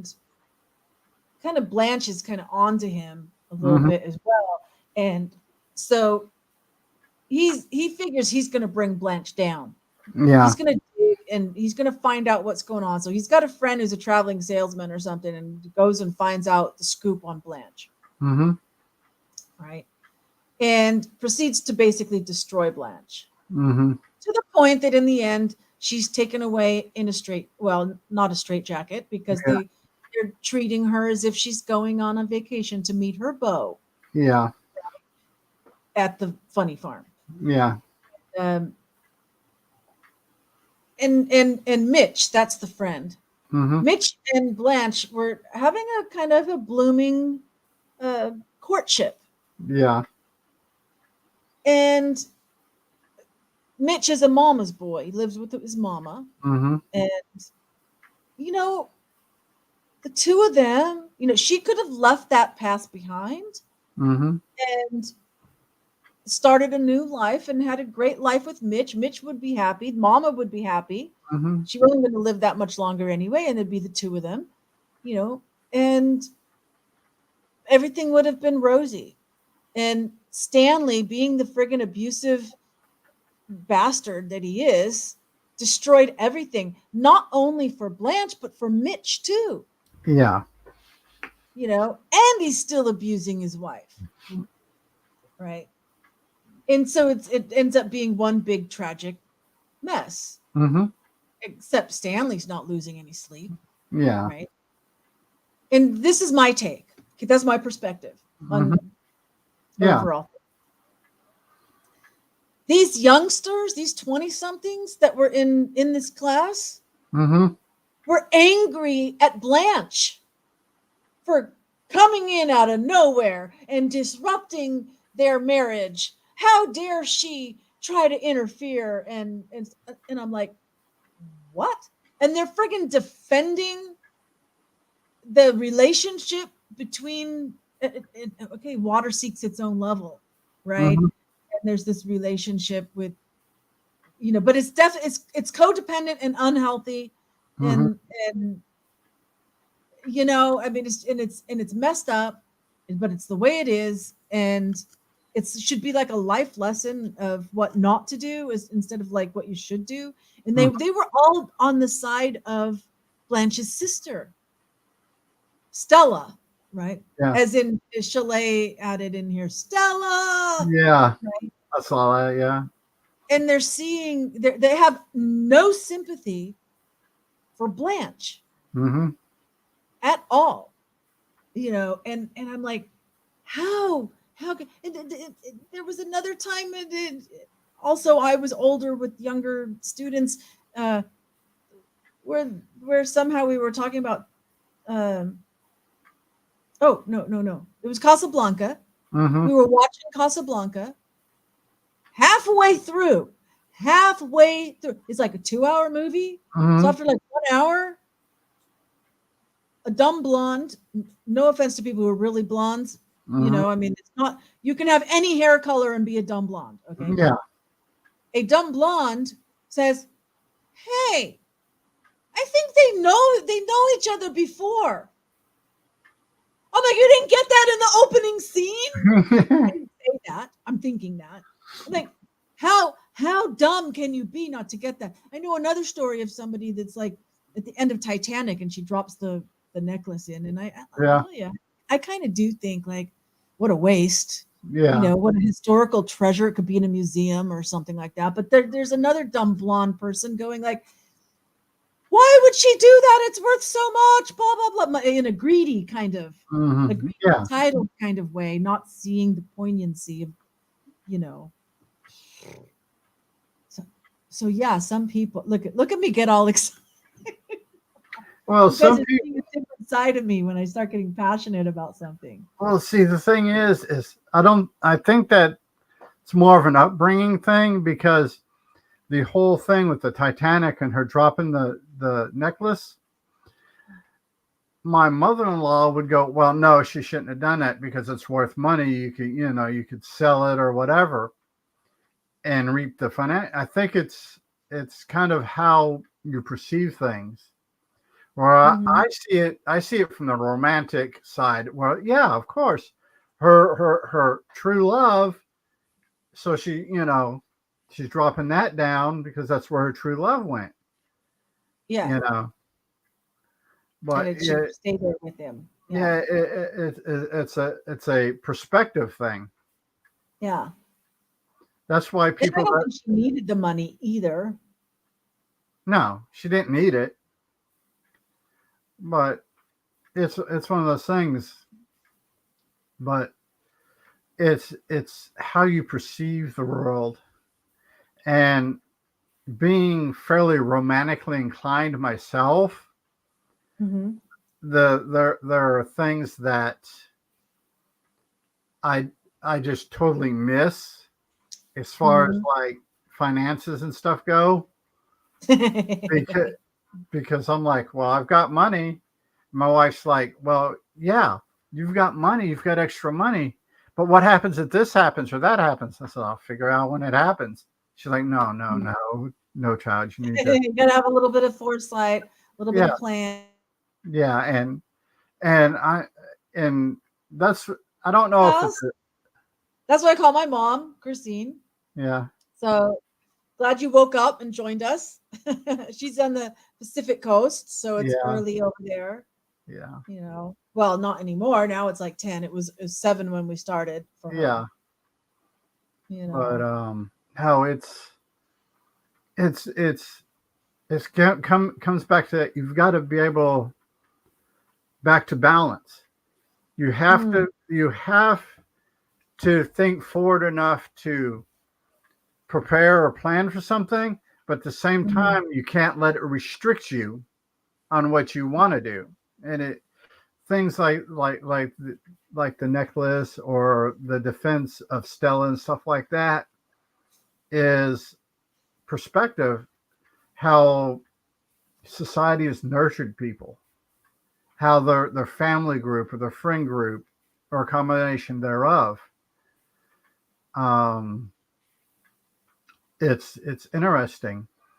And if you ever take somebody that has a romantic soul and mhm, somebody that has a very materialistic soul and you put them in a room together, mm. go pop some popcorn because it's going to be a show. Popcorn. Oh, Yeah. that sounds good. Mom. Oh my gosh. Oh my gosh. Okay, Mom, you're here. So Mom says she doesn't want me to do a special unboxing show. So I won't do a special unboxing show. We'll Yeah. just add a bonus at the end here. Yeah. I have hmm,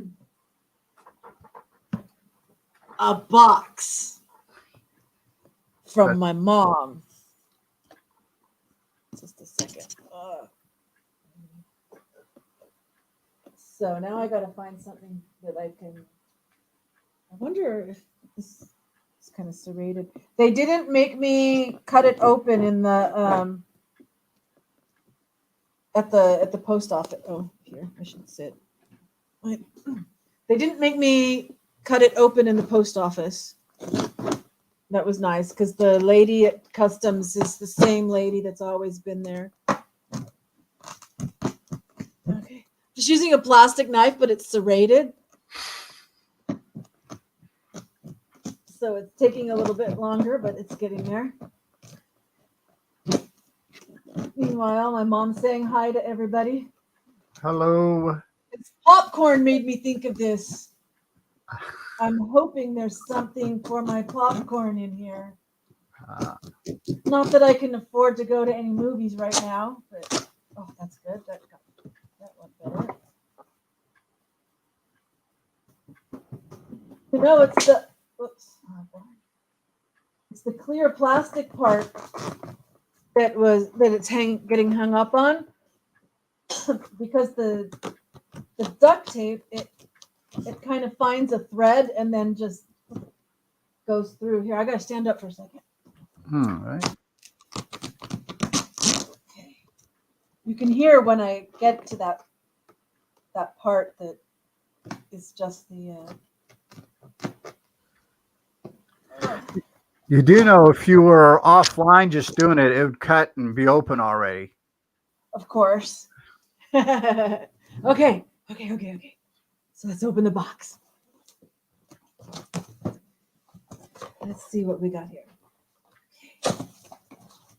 Oh, it smells amazing. Buffy right now just cut out. Andy's, doing some buffering, Yeah. but he's moving around to try and get the best signal. Okay, so your airspace thing popped. There's no more. Well, maybe there's a little bit of air in that. Okay, there's a couple of envelopes. They're here. I'm gonna. So let's see here. Shredded seasoned pork meat. Mm-hmm. Nice.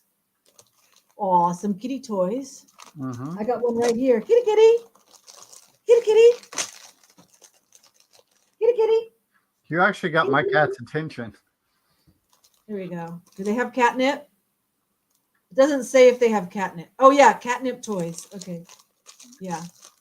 Oh, I got your cat's attention. Yeah, he's just off camera sitting. Oops. There's my California brittle. Cool. So it's a kind of a big blob, but it'll still taste good. Yeah. Now Oh, when you're doing the Pepto miracle drug, yeah. toothbrush. We can get toothbrushes here. Mm-hmm. So you were going to ask about something? No, what I was saying is my cat's sitting in the window just off camera. And when you're doing the here kitty kitty thing, he looked and was very intently looking at the screen. Ta-da! And Is there an on-off switch? Okay, turn that off. Oops. A little hat. mm-hmm. Some marshmallow peeps like a Oh, no. Frankenstein and like pumpkins. Brown gravy mix times, okay, 1, 2, 3, 4. Oh, I can smell the pumpkin spice. Pumpkin spice. Theater style popcorn spray. Cool. Woohoo! Yay, Mom! I bow down. I bow down. Oh, something was for James. Oh, yeah. These are for James. I know. I remember. For your desk, then your hair. Oh. So this is for my desk. And this is. Oh, there is. Oh, look. Watch this. Can you see that? There's a little. Oh, it's a little clippy. So you can clip it in your hair. Let's see. Oh, here we go. Spicy cinnamon stick, scented wax cubes. Yeah. That's what's smelling. And so farm apple and pumpkin and spicy cinnamon stick. Wearing Candy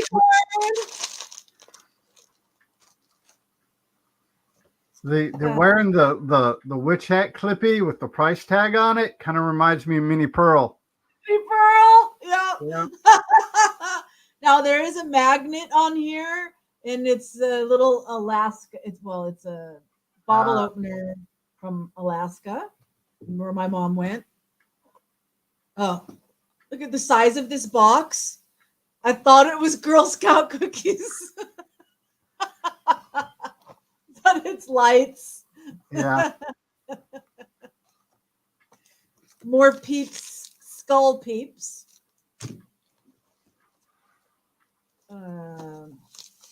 Looks like maybe some essential oil or something.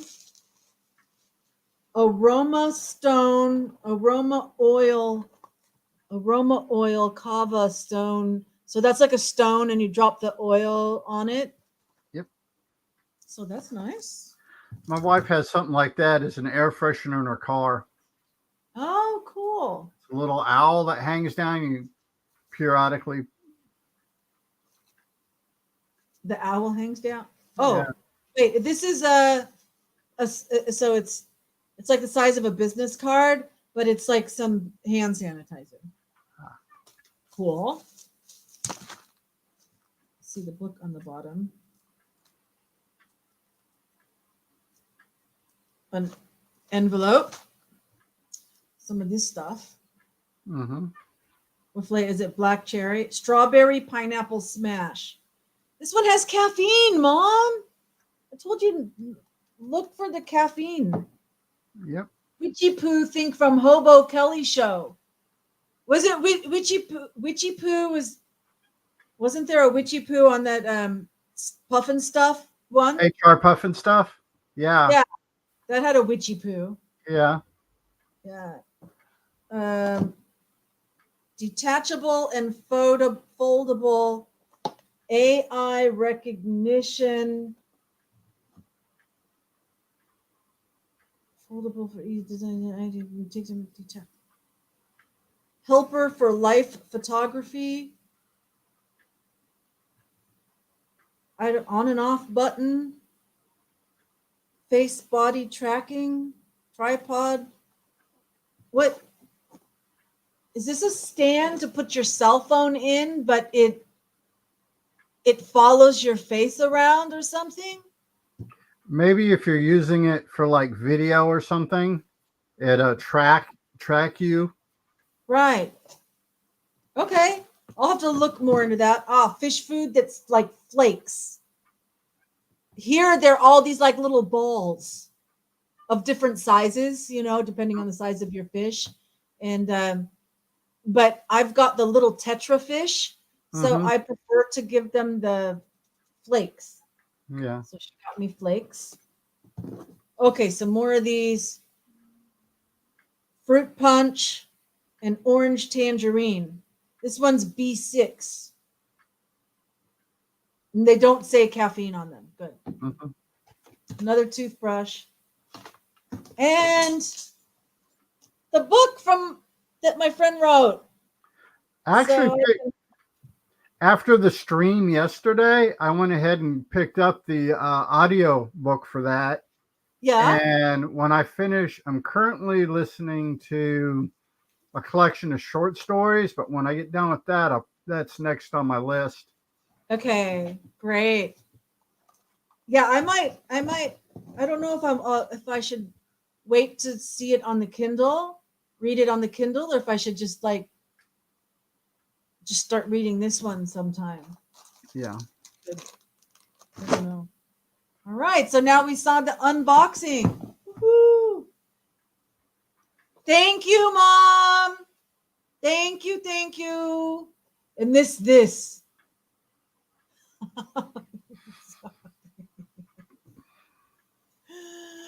I have not had theater butter in like almost 16 years. I mean, I haven't been the first 4 years. So it's been 12 years since I've been back to the US. Mm-hmm. Any other like I've been to the movies in Hong Kong and things like that. They don't put butter on their popcorn either. So they have all these different flavor popcorns, but they don't have butter. And I've tried like melting my own butter and bringing it in like in a tub that I can drop their popcorn in and shake it up and then eat it. Mm-hmm. But it's just not the same because it's not all real butter. Mm-hmm. I don't know. So it is butter, not margarine. Oh, this one? Yeah. It's GMO free, all natural butter flavor, additive free, gluten free, dairy free, GMO free, and powered by air. It's small.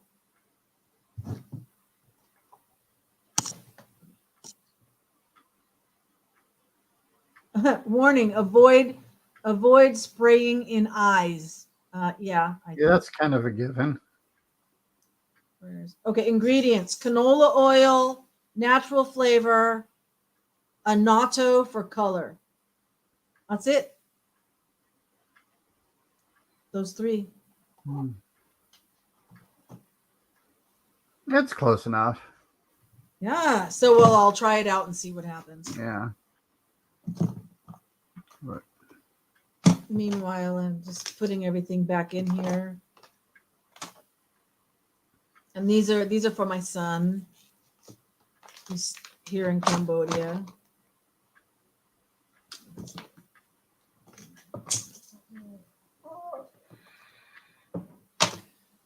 So what else? What else? Thanks. Mom says things. Dang. Oh, Chalet. Dang. I bet you were just about to spray your eyes. I know. Good thing that warning was there. I mean, That's nothing about GenX. We know sarcasm. who doesn't like a good coat of butter on one's eyes? Yeah. Yeah, It's my facial routine. Yeah. It's moisturizing. All right. That's everything. It's kind of a bummer. So this is See's candy, California brittle, but it's all melted into like one big chunk. But I'll deal with it. It's still gonna work. It'll be fine. It's sealed, so yeah. Yes. Wow. Okay. Set that down. Oh, the cat's. Where's the? Here, Spunky monkey. Look, here it is. Come here. Oh. So this is Spunky Monkey. Say hello, Spunky. Look it. Look what I have for you. Spunky. Mmm. There you go. Go get it. Okay. Oh, take this off too. Okay. I have an event on the 27th to go to, and it's dress up like 1960s dress up, retro dress up. Mm-hmm. And I don't know, maybe I can, because it's so close to Halloween, maybe I can throw that on too. Everything's better with butter. Yeah, I seem to remember that from somewhere. And Andy says, is microwave popcorn not good for us, or just a different method to cook it? Is it different? Is it a different kernel? It is not a different kernel, and it is just a different method. So what the microwave does is it takes the atoms and like makes them go really fast to get hot. I mean, to produce the heat by, like, you can get heat from friction, right? You know, it's like, it's, would you say that's accurate? It's kind of like making friction, but by shaking up the atoms to make it hot. Well, see, that's what the microwaves do. They incite the water molecules, and the faster they move, the hotter they get. Then when they turn to steam, they pop the kernel just like you would on a stove top or in a popcorn Yeah. maker. They're just getting heated up from the inside instead Yeah. of from the outside. Yeah. I think it's the Japanese. I watched a thing on during the Second World War. They'd make bread, but what they do is take two electrodes from a battery and put it into the dough, and the bread would cook from the inside out. No. And what it would do is it wouldn't form a crust. And that's one of the reasons why it would or wouldn't? Would not. It would not. And that's one of the reasons why the Japanese breadcrumbs are so much tastier than, I think they call it panko. It's so much tastier and so much lighter than breadcrumbs made from a traditional bread. I had no idea. I am blown away. Who would have thought about sticking Where did that idea, talk about outside of the box?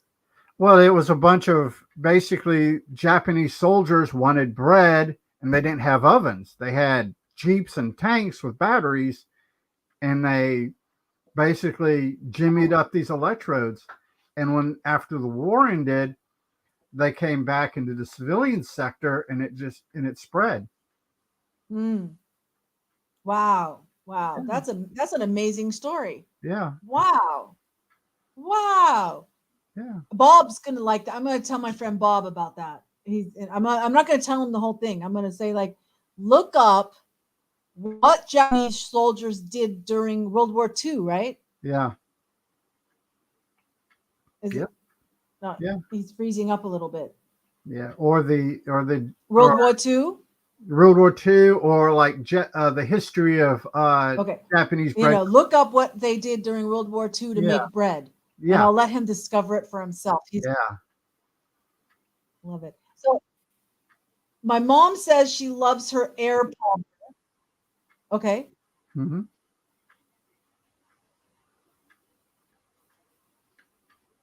I like to make popcorn in a Dutch oven. The history of Japanese breadcrumbs. Okay. Yeah. So Andy said that he asks his wife to make popcorn in the pan, old school style, but then came Jiffy Pop.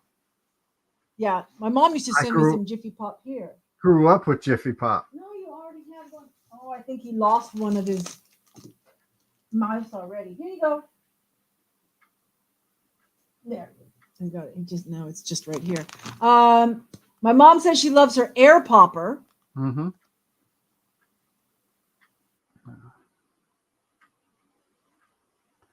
Oh, I think she lost video again. She'll be back. It's all good. So, Let me switch over to the YouTube tab. Yeah. No. Ugh. Cool stuff. Fun time.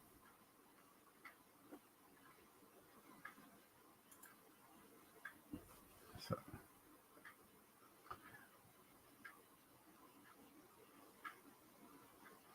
what?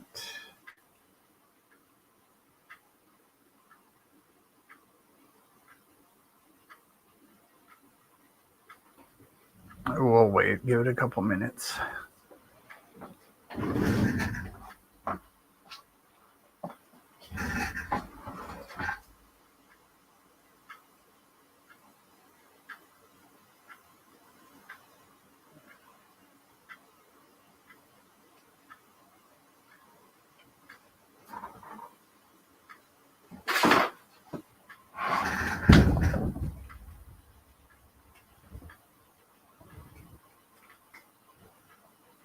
Oh, really?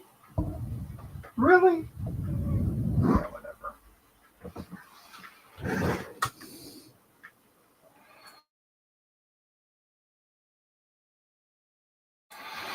Yeah, I'm going to go ahead and mute my microphone. Oh, there she is. Here I am.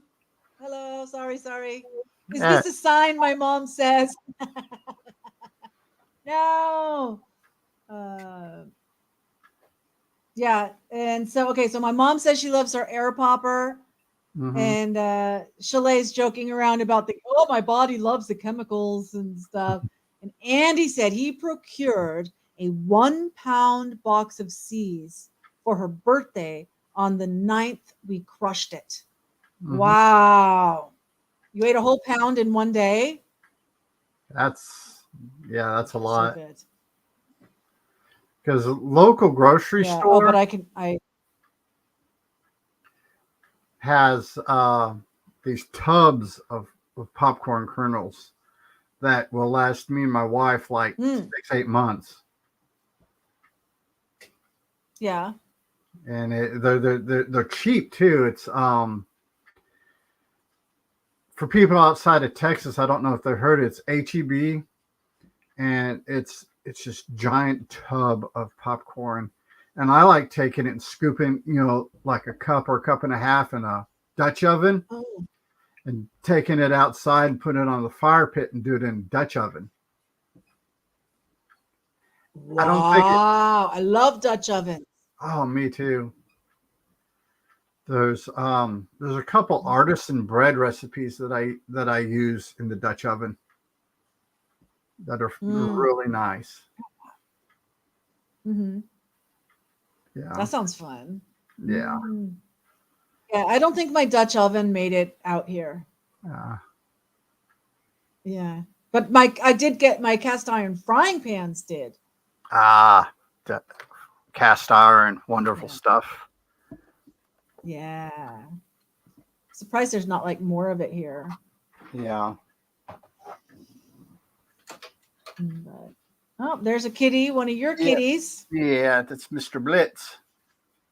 Hey, Mr. Blitz. He wants some chin scratching.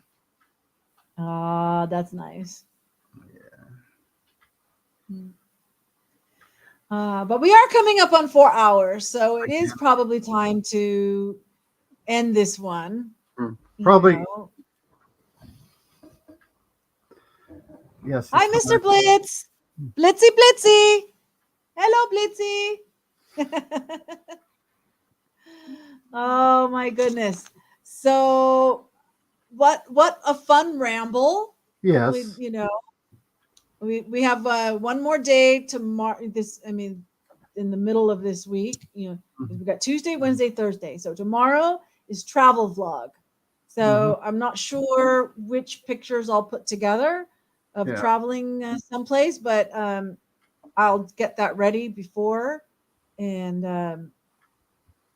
then we can go through a travel tour and travel stories, and you guys can tell me about where you've been as well.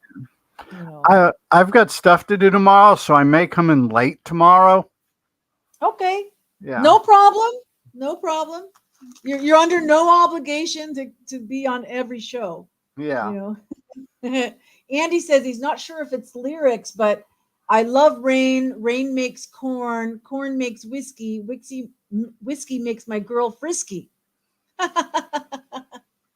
Sounds like something a cowboy would be saying. That I or, love or rain.